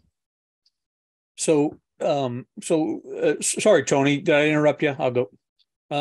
So what a lot of the conversation we're having here, I think, comes from, or it's around fairly advanced conditions when we first arrive, opening the door, met with fairly serious conditions to match that. If we go back to the Tarver incident and we talk about slower building conditions, or they're earlier in the evolution of the fire, and we only have a portion of the building now being exposed from the exterior in with fire, can we talk a little bit about the water application in that instance? Because had they been successful with water application, the right volumes, location, pattern, maybe we don't end up with the conditions that we have inside that building, and we don't end up ventilating it as aggressively and my words will be crazily that we did, and to improve those conditions, because I think in the front end we very much clearly, based on, you know, size up risk management strategy, we had an interior attack was totally reasonable. And there was a point where it became not totally reasonable. And that's when we're involved in a rescue of a firefighter. So can we talk about that a bit? So back to the sofa warehouse fire, right? So like people go like, why'd they go in there? Or like, or you see something like, why did the Dean line of duty death, how they end up in there initially, or what happened in Porterville, California, where only 2 members responded. And I'll share some pictures from Porterville. I try not to discuss stuff where I haven't actually gone to the fire department and talked to the people that were involved in the incident. So I feel fairly comfortable talking about Porterville because they asked me in to instruct, right? They asked me in to instruct and look at their fire department. I feel not as comfortable with Porterville to talk about the San Antonio deal because I was teaching in the area. They gave me a tour of the department, and I specifically asked that I'd like to speak to people that went to that fire. So even though it wasn't paid, I feel like I talked to the assistant chief there and the chief of training, so these things can be very deceptive. Like, we've all gone to the house fire where it's like, oh yeah, you open the door. Like, people look, and I don't know if Keith gets this. I get this all the time as a technical panel member. Why do you keep showing exterior water applications when you look at the UL videos? And I go, hold on, let me just bring up some of the interior stuff. And someone will be like, well, what's going on there? I'm like, well, the camera's on. It's just the smokes to the floor. There's nothing. Like, some of the fires that the UL built in the fire attack study were interdictions post flashover to the floor. It's like, well, like, that's it. That's the, they go, well, I haven't seen a fire like that. And I'm like, well, because those fires they built were very bad fires with extreme amounts of smoke and visibility issues. So we've all been to the private dwelling fire, especially the 2 second-story fires where you could have not even gone on air until you got close to the fire. You have good visibility. There's a smoke layer. The neutral plane's like at 50. They're a slam dunk fire. You get to a certain spot, you open the nozzle, you leave it open, you go down to the thing. And then pretty much during suppressions where you lose your visibility. The commercial environment, I think it's the distance is further, like the Sofa Warehouse. They're like looking in, they see a fire back there. They don't realize the uncompartmented growth that occurs. So what happened in Porterville is the members showed up, lightly staffed fire department. They looked at the fire's visual cue and they go like, this is a fire we have some time with. And there's a reported someone trapped. So they went to the search component without doing the suppression component as quickly based on their experience level and their biases and stuff. And then there was this rapid fire development in a fairly uncompartmentized space. And now you have this huge space with smoke to the end. What I will say about the Porterville fire is that when they had that occur, they went to flowing water quickly. And I think one of the reasons those members survived for so long was that even though they were a small fire department, they knew once shit hit the fan, they defaulted to water application right away. And if you look at the Deem incident, that didn't occur. They kind of defaulted to ventilation right away. And what I see as a consultant or somebody's into this, when a big city or big fire department gets in trouble, they lean heavily on truck operations. It's all ventilation. We're going to search, we're going to find, and we're going to get out. When a small fire department gets in trouble, they don't have that depth. They have water. And I've almost would say that some of the lengthy survival in some of these reports in smaller fire departments occurs because they default to water quicker. So to answer your question, I think it's deceptive. You see a smoke layer and some orange, there's a huge distance. There's a ton of freeboard between the door and up. So you're not quantifying how much energy is above you. And then you get down there, you basically walk to your death. Like, you can walk to your death. It's like a trap. You like walk in there and then you go like, oh, someone changes the vent profile or something.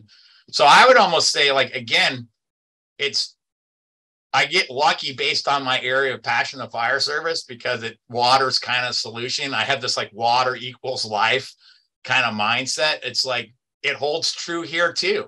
If the fire is within control of the initial line, any other action by the first few resources on the fire ground is a net negative, but you can get away with it on the private dwelling side because there's doorways and compartmentization. In these commercials, it's just like a trap. Like, but fire development in a large space can easily outpace your suppressive capacity, including 2.5 or 2.25 hand lines. Well, Chris, Chris, did that get your answer, Chris? Yeah, I think so. Because that's tough, right? It 100% is that aggressiveness with the fire attack may actually save us from having to deal with this Mayday stuff, afterwards. So I like aggressiveness in many forms, and that with extinguishment, I think this is an important part of the conversation. I think Keith had something to say here. Yeah, I'll try and keep it short. So I think one of the things to remember, and again, I've got to preface this by saying that, again, the research we've done in commercial so far is exploratory, taking a look at fire behavior, right? We have not done any in-depth research on suppression and ventilation in these buildings. With that being said, I think it is still coming down to an access game, and that access provides you quicker ability to get water onto burning surfaces. I think it's very deceptive that when you walk into a quote unquote incipient stage fire in one of these buildings, that we have to remember that the volumes are so large that the amount of air that is inside that space could be equivalent to opening up a window in the residential, right? So where I'm going with that, right, is as you're walking in and trying to figure out where in the back of that 100 by 150 space that this fire is located, that entire time the fire's got fresh air to grow, and it's doing that, right? Independent of your ventilation. Are you guys seeing, it says like incident overview. Do you see a screen share? It says incident overview. Yeah. Yeah. All right. So this is the Porterville fire, and then Axon Body 3. Anytime you see AXON, you know it's a law enforcement officer. Normally it's a big body camera company. So this was the library. The library that was on fire here was 16,000 square feet. It had been added on to multiple times. So it was a building that was cut up, but you'll see here in this sequencing, this is the first new engine was actually basically shared the block that the fire occurred on. So they got there pretty quick. This is the trap photo, right? So inside the first floor, fire in Charlie Delta corner, right? And you could see this, like if you imagine in your mind looking in and seeing like a bedroom glow like that, or something down at the end of a hallway or something, you think you have a lot of time, and you really do. Like if you show up in your truck company and the engine's not on scene yet, you could just close the door behind you and search a lot of the house and feel pretty safe, right? Or maybe you could go down the hallway and close the door or something like that, hook it with a hook, maybe a can or whatever, but there's nothing really stopping here. And it's a library, so the fuel load's crazy. It's books, right? So if you look at the timing on this, so that's what it looked like pretty much at arrival. The incident is occurring here 16:12, 16:44. That's 30 seconds they're looking in, right? 17:38. So we're looking. So now this is 45 seconds later. Here they are on scene. The front doors opens. First due company. There you go, Keith. Look familiar, right? So look at it. It's 16:17, right? So less than 2 minutes to this, and they essentially went in to search without a line. So this line there, I believe they're inside when this occurs, right? This is the other side of the building. It looks like nothing's going on, and that's that door. That smoke is hitting that engine, but there it dies down a little bit, and they immediately go to flowing water. But there it is. It's 22, 21. So essentially within 3.5 minutes, the entire first floor of this place is taken, right? And this was ventilation driven, right? So this, to me, I look at this, and the tragedy here is, based on experience or bias or whatever, and I've got to teach there, and it's difficult to teach in a classroom with the people that actually went to the event. The department's small enough. It's not like you get a day of relief when you're in a big compartment. Everybody in this fire department was impacted by this, and it was present at some time during this incident. But I look at this, and my teaching would tell me pull 2.5. pull a 2 1/4 or something. But this fire department didn't have that option. They had 1 3/4, 3 inch, and 5 inch. Well, they only had 2 guys on a rig too. Yeah, I worked in this county at the beginning of my career, and in the county next door, I worked by myself on an engine for a while. These fire departments do a hell of a job at these residential fires with low staffing. But even with 2 people on the rig, let's say they had pulled a charge line in here and gotten to this point and did a lazy Z in here and wet all this stuff. Would have the fire gone out? I don't know. That's playing a guessing game. I will know that if it started growing towards them, they would have been able to leave. So I would say one of the ways you assure rescue as an engine companies assure rescue through application of water, especially first due engine companies. Everybody looks at RECIO and they go like rescue, exposure, containment, right? Extinguishment, and then overhaul. The R part of rescue for engine companies that are first due, the first 1, 2, 3 engine companies, is achieved through application of water, right? So they had the right idea. They wanted to do the rescue, but in this kind of space, you can't, there's no this environment doesn't create. If this was the residents, they went in there and said, oh shit, the fire's growing, they probably could have backed out, grabbed their line, go down, put out the fire, right? There is that amount of forgiveness does not exist in this space. This photo that we're looking at right there is not unlike the helmet cam video from inside of the Home Depot in San Jose. Obviously a bigger space, bigger fuel load, I'm going to say, in the Home Depot, but the view is the same, and they're actually flowing water, and there is no improvement whatsoever in that. Correct. Yeah. And that's a whole nother fire to talk about at some other time.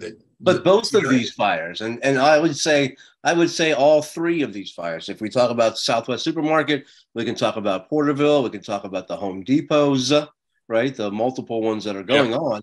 The risk management part of this, right? Risk a lot to save a lot, risk a little to save a little, risk nothing when you can't save anything it should be part of the equation, right? Again, I still want to go back to that, and I look at San Antonio, 2017, right? In 2017, 1 firefighter died in a burning building, 1, and that was Dean in San Antonio, and it was a commercial building, and it was, what time did the fire come in? It was the middle of the night. Yes, it was nighttime. This is nighttime. This is a picture of the layout of that building right here, and that's where Firefighter Dean was located. And it was about it wasn't a huge space. It was 8,000 square feet, so fairly big. Like for me, and I wanted to build a gigantic oven and spray water into it just to see how far water can go. Like, we're so unquantified in the American and worldwide fire service. Like, if you look at wildland firefighting, you can look up how much handline can be cut by type 1 crew and like 4 different fuel packages. Like, I can't tell you, somebody who's a complete nerd about this stuff, that if this was involved in fire and I was here where the cursor is and I was applying a 2.5 inch, like 1 1/8 inch in here, I can't tell you with any super degree of confidence that if this was flash over, does the stream stop here 40 feet in, or does it go 60 feet in? I know when I go out in the parking lot, you're going to get a good 60 feet, right? It has to be something less than that. So the RAM monitor from Elkhart or the Blitz Fire from TFT, if you flow 500 gallons emitted in here, is it twice as good as 2.5 inch hand lines? Well, one thing that's not talked about is that's done at 80 PSI. So that's 108 feet per second instead of 85 feet per second. So not only is it a larger volume, but it's traveling much quicker. So, I know this wasn't what this conversation was really to be about, but there's some best practices that I think that would be, I can't tell you whether they occurred at San Jose. I'm telling you, if I'm first due to a Home Depot that has any substantial fire in it, right, and it has a sprinkler system, I'm not pulling a hand line. I'm supporting the sprinkler system with my first two company. You know, if there's a substantial body of fire, as sprinkler systems go off, friction loss increases in the piping. So with each successive head failure, it's less likely to suppress the fire, right? And a lot of those systems are only on main pressure or have a fairly small fire pump based on controlling a fire rapidly.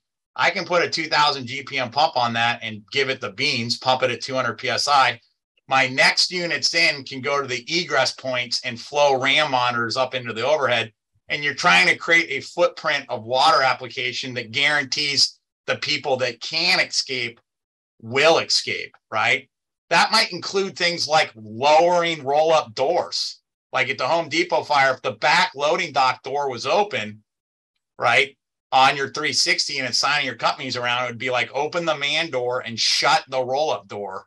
That big thing at the front of Home Depots with the wavy flag thing to keep the air conditioning in, right, that you saw in that picture, if somebody had just ducked into that door and shut it down to the 6 foot level, the amount of air going to that Home Depot would have dropped extremely, right? And people can still run out that door, right? So this comes back to what Keith and those guys are best at. We are not talking about fire dynamics enough in these large volume spaces. And we have this strange bias in the fire service that I think is we are writing checks that cannot be cashed. And thankfully, we're not buying the big boat that often, right? If we were making large purchases all the time, we would either be better at this or we'd be killing a lot more firefighters in these incidents. You know? One thing you touch on is anti-ventilation.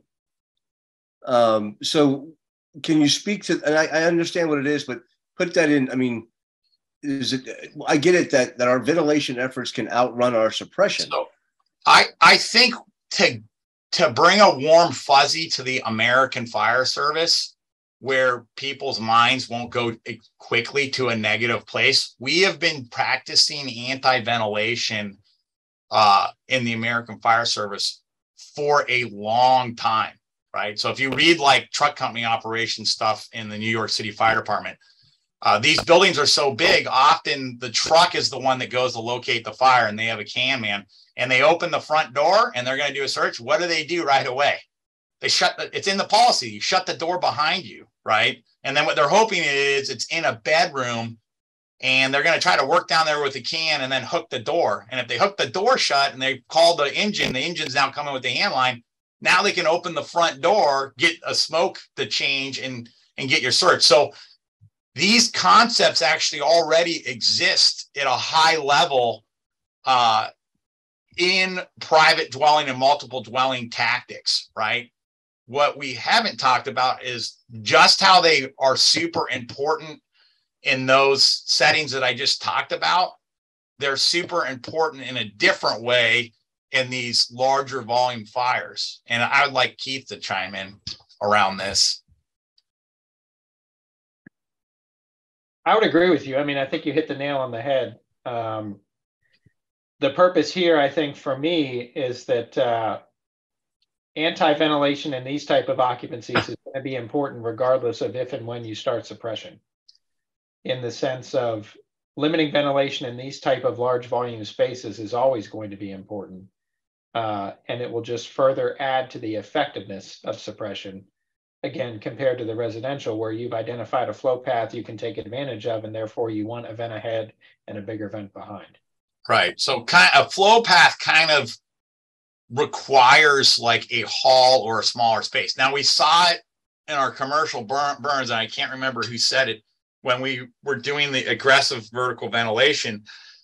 I think one thing that somebody who watches like LA City's operation, and it's in a fairly small commercial space, and they really do some aggressive topside ventilation, you look at the front door, and all of a sudden the fire ground goes from looking confusing. There's kind of smoke drifting everywhere and smoke coming out of different exits, and now the front door is unidirectional intake. Well, if you end up getting the suppression that you need, that's great. It worked out, right? But I see a lot of really aggressive vertical ventilation videos that turn the intake unidirectional, and then, 10 minutes later, everybody's outside and there's fire out every orifice, right? So, again, I'm not saying vertical ventilation doesn't work. I'm saying vertical ventilation, and by the way, this isn't quantified, but, whatever you want to say, 5,000 square feet, 8,000 square feet, eventually vertical ventilation can't get you cooling. It can only get you growth. And if you don't get the extinguishment in these size volumes, if you don't get strategic extinguishment that's tactically redundant while you're doing that, the vertical ventilation is never going to help you. You said vertical ventilation can't get you cooling, can only get you growth. I would say I think if you look at the data, you can see some lift in residential compartment that's really transitory, but in a commercial, it's just because of that field of grass analogy. If you have a fire that is not growing, not being actively suppressed in a tactically redundant way, that vertical ventilation in a commercial is the beginning of everybody leaving the building. Like, vertical ventilation in a residential often results in everybody staying in the building. Like, your vertical ventilation in a residential building or a small multiple family dwelling building, I don't think can technically outpace suppression. Well, I think it gives them a chance to make the suppression, right? What we saw in the coordinated fire attack, it gives them a little bit of a lift so they can make it. That's the romantic, and also the field application deal. Like, when you hear Mo Davis say like vertical ventilation works in private, he's right. And then he shows us the slides. If you look at those single story houses in Houston and those smaller buildings, the thing that I will point out the most is it completely cleans up the scene, right? So how do you clean up the scene? Well, it's easy. The smoke's going out top. The fire's burning more completely, right? And now the smoke has somewhere to go. And everything that was down low on plane is now an inlet. So now the engine can kind of go like, I'm just going to flow and work my way down here. Now we expand that space and you go, so vertical ventilation grew the fire there, but it didn't grow it out past suppression.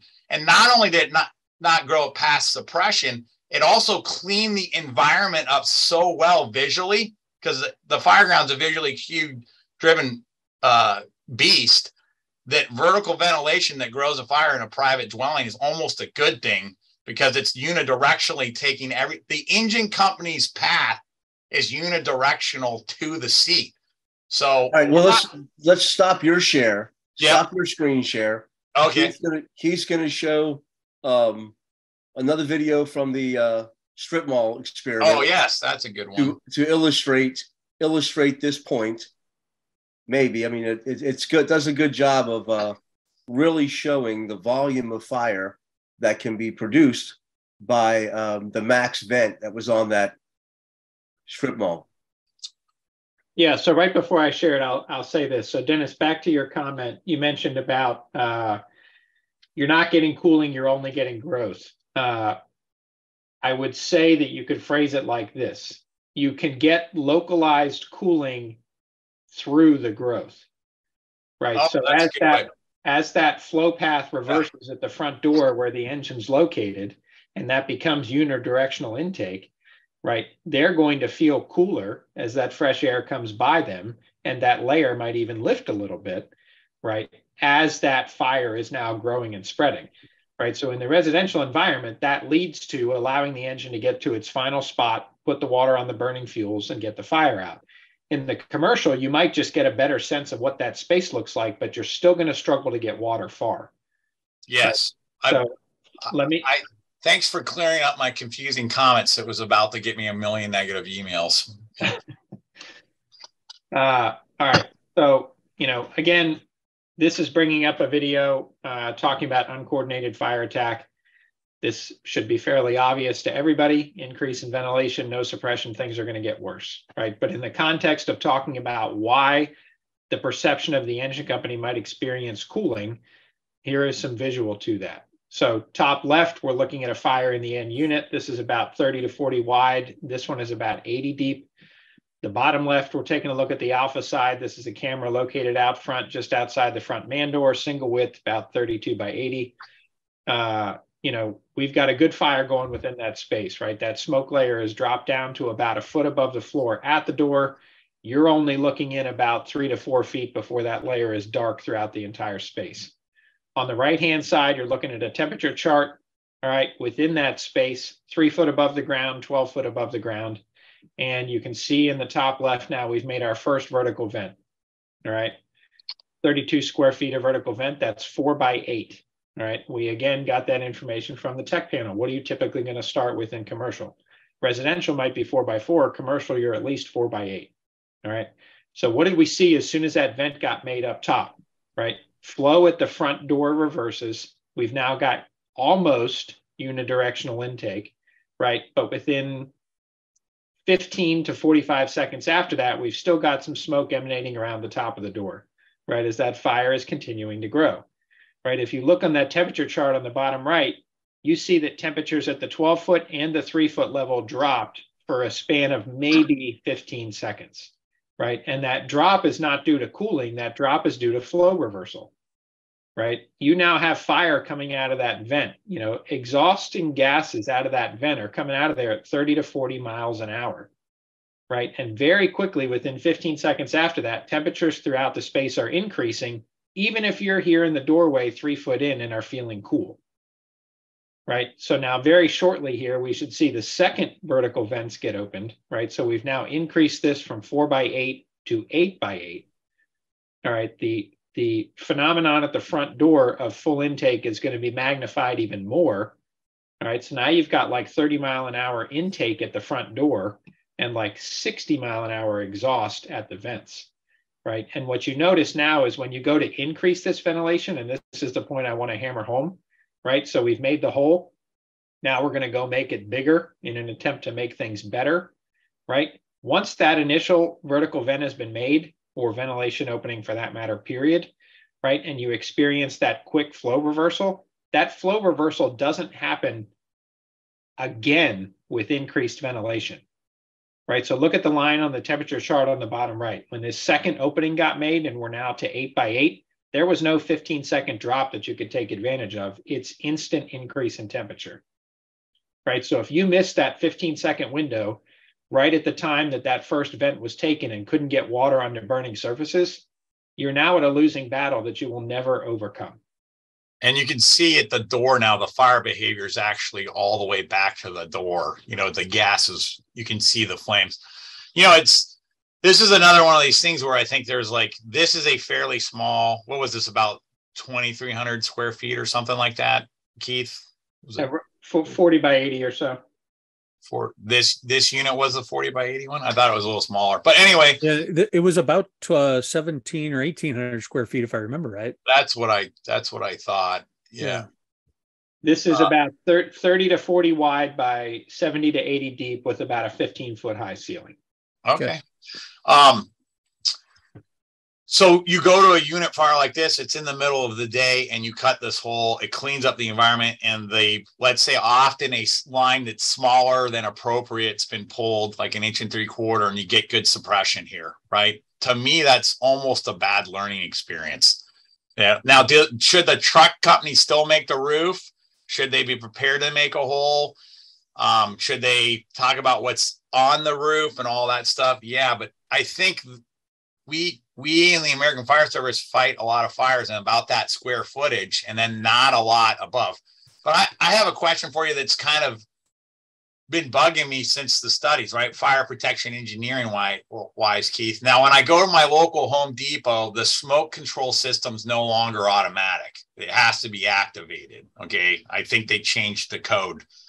Right. But I just searched on my internet browser here. When I'm in Oakland, I was going on roofs and everything. There was the Bilco door and the Wilco and all that kind of stuff. and they're fusible links. It says fusible link for automatic fire vents, right? So why is the building industry still have automatic fire vents? Yeah, I don't have an answer for that, Dennis. Yeah. All right, good. So we know that fortunately what we did here and what you're looking at is this was simply ventilation, right? There's no suppression in that. And we don't really have a whole lot of tactical considerations from the strip mall stuff, because this was really just fact finding and information gathering so that Keith and his crew can work out the next experiments on what to do with large volume firefighting. But we do know, I think we showed that, and you've seen, maybe some of our experience was good with not ventilating, not taking all of your windows, anti-ventilation, if you will, at this kind of a building. Now, I do struggle with, and I think Chris was kind of touched on it earlier, was if we respond to this in the middle of the night, and again, you're forcing entry to the front door. That should be part of your risk management profile, is that you're forcing entry to the front door. If you open it up, you don't know where the fire is, and it's full of smoke, then we need to slow down, right? And be diligent about our operations now. So we know that we don't know where the fire is right now because it's just full of smoke. Chances are with that, it's probably deeper into the structure than near the front door. So, right, anti-ventilation, go back to the rig, get the big line, and then prepare to flow water deep into that space. Those are some things that we can do here to apply what we're learning from Phoenix, from their experience there, from the UL stuff, from Porterville, from San Antonio. All of these things is that, right, the risk management profile is that we don't necessarily need to get in and search ahead of a hand line. What we need to do now is put the fire out. So we're going to have to diligently work to go find the fire and put it out. We don't want to, again, we're not fighting a residential fire in a compartmentalized structure where there's a window that really accesses every room in the place. This is a big building with that's full of fire gases because it's full of smoke. So wrapping this part up here, it's tough. We went a lot of different directions there. Chris, some final thoughts about Southwest Supermarket, about Bret, about Phoenix's recovery. Yeah, 100%. So I think there's a few takeaways here. So the thought and the idea of how important water application is in the right places on the front end when you have conditions like this. I think that's the prior to the Mayday portion of this, is how effective can we be at actually extinguishing these so they don't get to the point where we experience that rapid deterioration of conditions on the inside, kind of just like these guys were talking about, from appropriate positions and with water volumes. I think there was an opportunity at this incident for that to happen. For whatever reasons, it did not occur. And that's not a judgment, that's just stating fact. And then that operation of, and the expectation of how long we can operate in these buildings, given the conditions, are doing a better job of managing or realizing and recognizing the air volumes that we have on our back. That's our biggest limiter inside operating these buildings. When the conditions aren't crushing us, it's absolutely the air on our back. And one of the ideas we spoke about a lot after this was a round trip ticket idea, the ability to make access, get to where it is you're going to work, and then return prior to your low air alarm going off. That's actually a practiced, deliberate skill that companies and officers have to work on with triggers and how to manage that, to prevent it. And then we did learn some things on RIT, but we also probably most specifically learned if we want to keep living and we want to keep going to these fires and we want to at some point be successful, we have got to make better decisions in these so that we do not get in trouble. And having to activate a rescue plan, RIT, whatever the system is, utilizing the help order and all the other Mayday management tools that we have at the strategic and tactical levels, that's not sustainable. What's sustainable is trying to prevent these from occurring. And there's a bunch of different things, suppression being one of them, that might help us be more effective at that.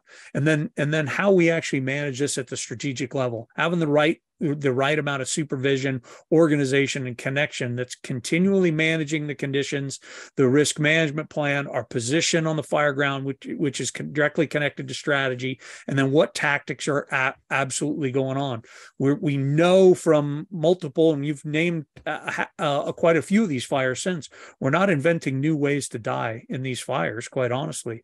Most of the time, it's us operating in positions that do not match the overall conditions, and that in operating in positions in which we are not being effective, and the value proposition in that operation just isn't there. So there's big things, I think, that came out of this, and hopefully some of those impacted the American Fire Service. I know it impacted us. It certainly is impacting me. The older I get and the more I work in this career, the more I've realized what I learned. And I just appreciate having the conversation. I like being able to reflect on it. And I had written an article back in the 20th year anniversary, is looking at the recommendations from our internal report, what actually holds water today and what doesn't. And the talk about fire attack water volumes and those types of things, actually it's based in, some of the things we're talking about today. The things we talked about in ventilation simply don't add up. And I'm actually, I'll stick to what Dennis said earlier, is ventilation typically creates fire growth with the absence of water. And so that's been my message since I sat and watched these, and I get to listen to these guys talk way above my head. But it sticks. And those are a lot of the recommendations that we've had internally since then. No, I think so. Then we struggle, right, with what do we do with these truckie guys, right? They want to go cut a hole in the roof, right? And I was struck by, when I came out for the Mayday management at Blue Card, that they really took that first truck. I was surprised on these big box stores. They took the first truck and they put them on the roof. Well, they at least got a view of the roof. And then it really kind of struck to me is that absolutely right. This is, again, the life hazard inside the building is low, and it's going to be higher when we send that crew in there. We don't want that roof to fall down on top of them. So if any kind of volume of fire in there, we can probably see deflection. We may see some kind of compromise. So it might be a good move to get them up there. It gets them, again, it gets that early view, gets them that intelligence on what's going on, and it gives them a good assignment early in the incident. Yeah, it's about size up way more than it is ventilation or any other operation. It's truly sizing up the conditions of the fire and smoke conditions, as well as the structural conditions to the best of our ability. And it can be done from the deck of the roof. It can be done, simply with visual inspection of it on the front end. I think that's actually fairly huge. And knowing what we know about ventilation in these spaces, I'm not interested in placing truck companies on the roofs and taking the level of risk that they'll be taking working over that fire for something that's going to make the incident conditions worse. Nothing about that adds up to me. And so now there are things that they can do with exposures and determining where the fire, or helping us determine where the fire is, and in certain instances that I definitely support, but it is not a ventilation operation. And to Dennis's point, this is about water, and the only shot we have is with water, not added air. I think we sat there and talked about it, the commercial burns, how valuable it is still to have a bird's eye view. And I would say even in cases where you've decided not to take the risk to place them, an aerial should still go up. And maybe in a large apartment, more than one aerial, so you can have some eyes on the roof. Where are the firewalls? Are there large air conditioning units? Was the building built in 1990 and now you have a sea of solar cells up there? Those things are freaking heavy, that kind of stuff. But eventually, I think, I might use these words incorrectly, and forgive me if I do. I think in the private dwelling and multiple dwelling, vertical ventilation is strategic. Like you know that it has to occur. Ventilation can occur before true base fire extinguishment occurs, and that might be very positive for life. You might get a unidirectional flow path and get more air coming into the structure. Now, I will say that vertical ventilation in private dwellings and multiple family dwellings in fire departments that don't have a big resource bench has fallen in order of priority around me, because I want them doing VES. There's nothing from the research that has made me go like, shit, we should just close like half the truck companies, or like they don't have really a purpose on this fire ground anymore. Like I look at the research, and I was making that joke with Keith, that he's a fire protection engineer, and there's still companies that make automatic fire vents with fusible links. Man, if they get up on the roof and they go, hey, chief, these things are popping open, and it seems like every time I turn my head, another one of the things pop up. Now you have vertical ventilation occurring that you haven't even asked for. That's occurring, right? So like, to me, it's just another part of the box where you always need to assign somebody, and whether they're on the roof or on an aerial or your risk mitigation, it still needs to occur. So the American Fire Service. That's a good point, because I look back and I forget about things that have happened, right? And as a volunteer chief in my community here years ago, we had a fire it used to be a movie theater. It was turned into an indoor shooting range. And you can imagine, right, that indoor shooting range has got the cut up rubber tires in the back. So what started as a small fire there, grew pretty quick. The first arriving engine company had a pretty squared away guy on it, and he's inside telling me we need to get out. Well, conditions from the front weren't that bad. I mean, really, they weren't. I didn't even see smoke coming out. He's telling me we need to get out. And I'm like, you need to get out? Really? And then we got a view from the roof, and they're like, yeah, hey, look, there's a air conditioning unit getting ready to come in. It's like, holy cow. So, I mean, so these things are adding up and making sense. And definitely I can see, especially on that type of construction, that we need to get eyes up there. And with any kind of volume of fire in there, it can be compromised. Dennis, and to save from the harassment that we'll get from, or that I may get from truck company guys, is I do still love them, but they do serve a purpose right up there. Is oftentimes in exposures or even in fire occupancies that don't have super advanced conditions, they can tell us where the fire is, and where we simply from the inside as engine company operators are not figuring that out, whether it's ceiling height, overall conditions on the inside that we simply can't see. They're going to help us in a big way. But I would like their operations to be focused on supporting the attack and supporting getting on the water on the fire, and less about adding air to the fire. Right. And so another example for you as an incident commander, or anybody that listens to this, is that, you'll see a roof membrane catch on fire from like maybe an air conditioning unit, or it might even been a small fire that's being gain control. And Tony just gave an example of where he couldn't see what was going on from the outside, right? You could be outside, and I had a high-rise fire like this in Oakland, and I was like, holy shit, this is the real deal. And it ended up being a shed on the roof. They were remodeling. You could have a 40 by 50 area of membrane on fire, and the engine company inside could be like, I think we got this, chief. And you stand back and you go like, this is it, dude. Why aren't you listening to me? Get the fuck out. And it's just a matter of perspective. So all of this recon and deployment of units and everything, like, I think there is valuable now.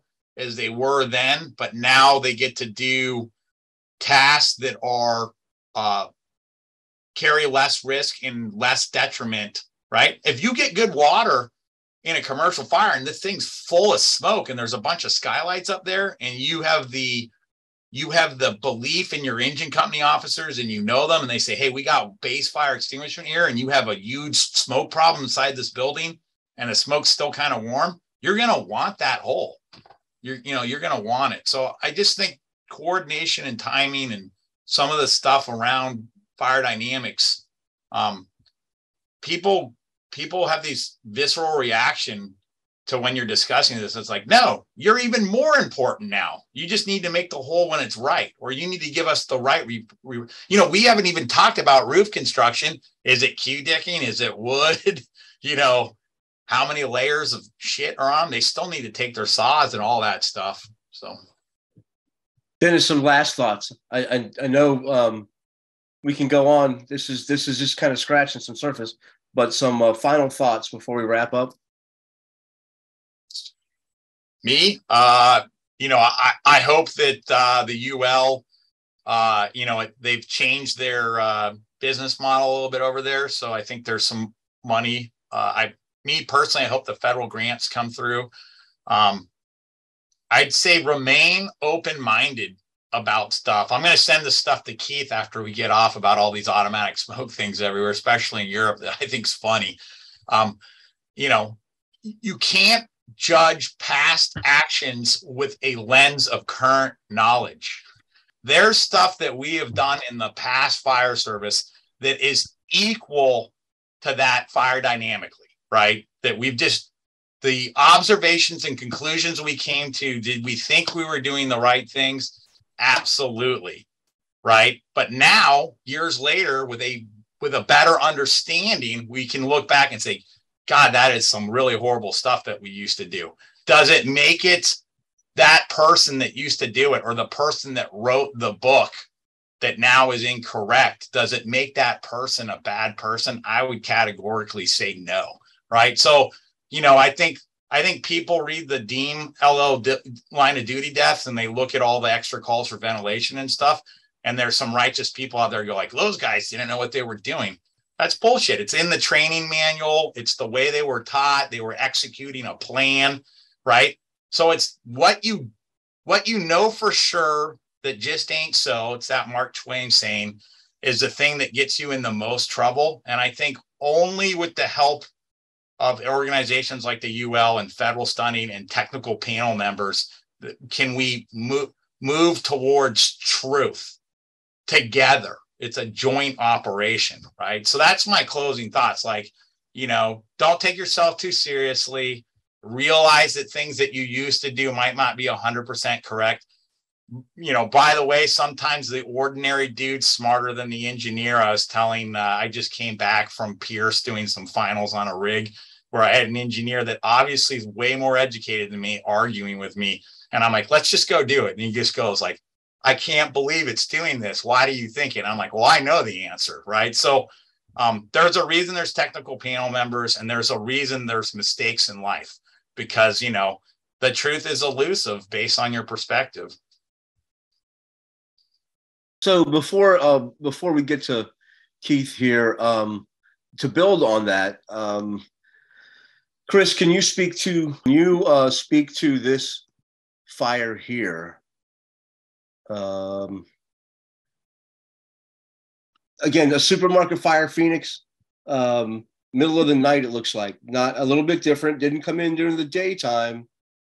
But what were the firefighting operations?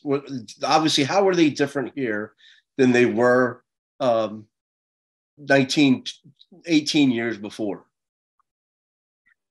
So I think a lot of the things that happened at this fire are really around some of the things that we talked about here. This fire had and I know this strip mall fairly well, and it's not all that far away. It's only about a mile away from where Southwest Supermarket was. So it's a similar vintage. is this had fairly significant fire conditions in it. They decided to pick their positions both on the front and the back to operate, to flow water. Again, trying to create openings so that they get their water closest to the fire with not having necessarily a great idea of where it actually is. The ventilation actually occurred well after a clear determination of a defensive strategy. Some of that ventilation, or some of those windows were because of, most of the window breaking there was because of the thermal exposure, not because crews were going around breaking the windows. And then there was very little opportunity for operations on this roof, other than to determine the conditions of the roof, conditions of the fire, and then maybe looking at, there was actually some exposures in this strip mall to the right in both of these photos, where they were actually trying to determine whether they had extension into there. So I think it was a lot smarter operation. At this point, we employed quite a bit of the things that we learned. There was not any inclination for making interior attacks once the conditions were determined well beyond that. And our risk management clearly, as we were writing this building off, and then we were going to do the best we can to get water in it and protect the exposures. And so I think there was, the scenario is slightly different here, but we employed a lot of the tactics and the operations that we learned, previously in 2001.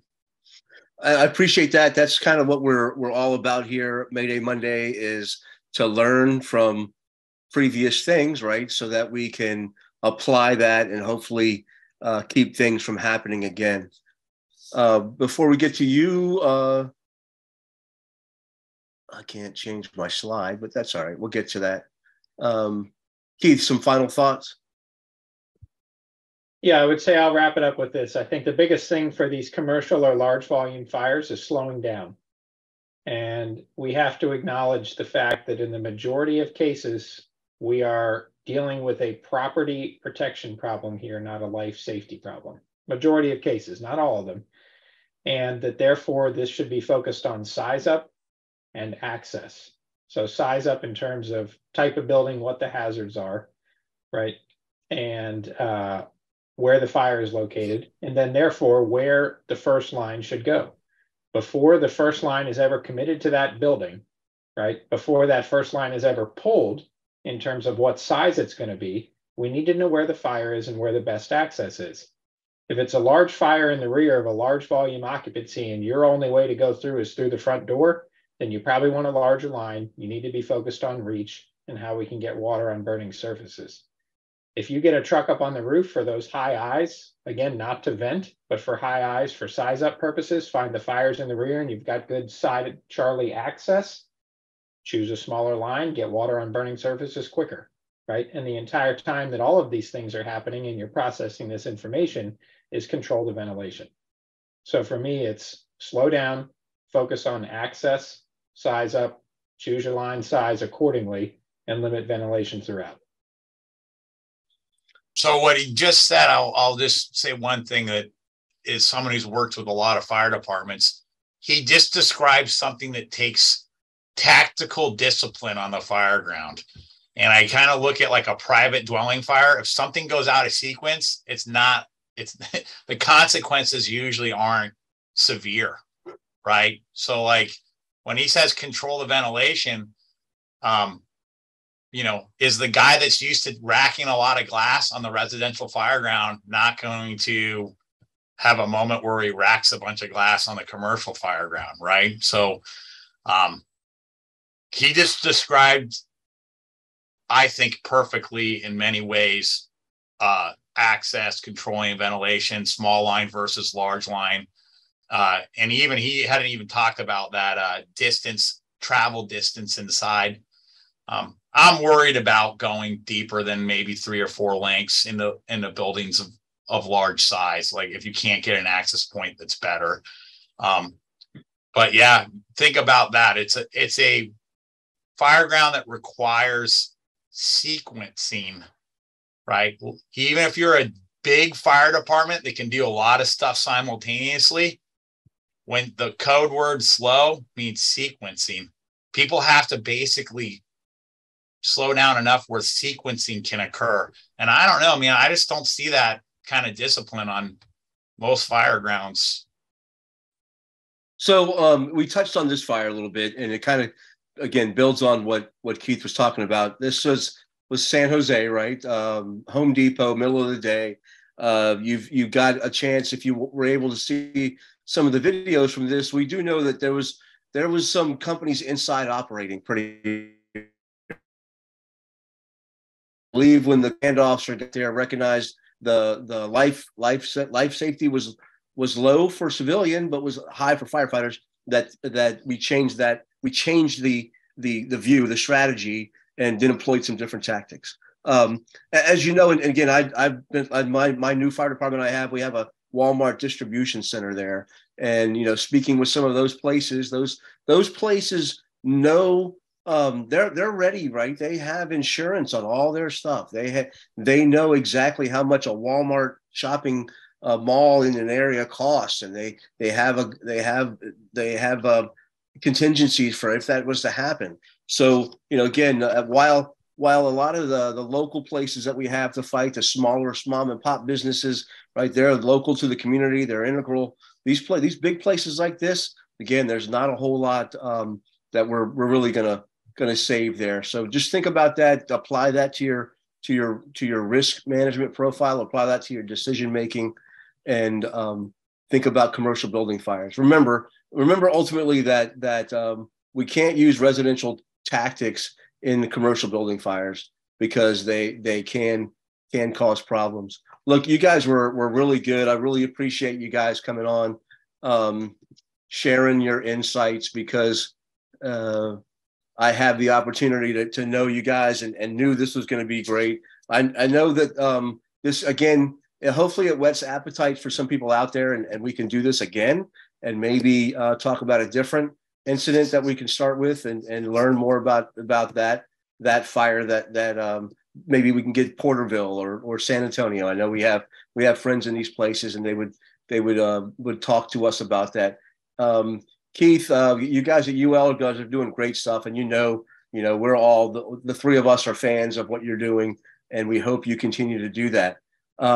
Remember that in the Mayday Monday that's going to come out, there will be links to the UL study for the strip mall stuff. There's links to the Phoenix internal report for Bret Tarver. There's links to the NIOSH report for the Bret Tarver incident, so you can look at those. Again, there'll be a link in there so you can look at those things while you're thinking about drilling and training. Here is this month's skill drill we want you to kind of look to work on. Managing, stretching, and operating the big line. You saw early on, we looked at the graphic that's going to come out, and it has a mnemonic on there, an acronym for adults, right? When do you pull that large line? There are some places out there that tell you in their SOGs, right? We all know FDNY says these buildings, you'll pull 2.5, and it makes sense. Other places, right, we have to make a decision.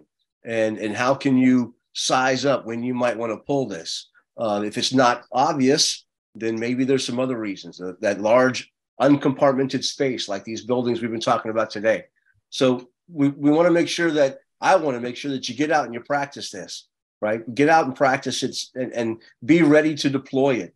And maybe it's just to deploy it to the door. And by the time you get it stretched, additional resources will be there. Maybe that truck company will be there. They can help you drag that thing in if you need to. But work on that. Work on deploying it, getting it in a position to advance. You may even practice advancing it into a building.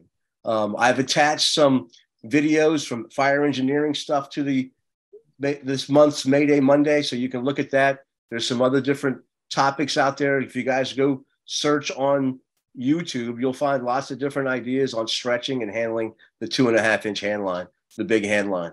So get out there and practice that, because you can't wait for the big fire to practice pulling that line. You want to do it before you need to do it.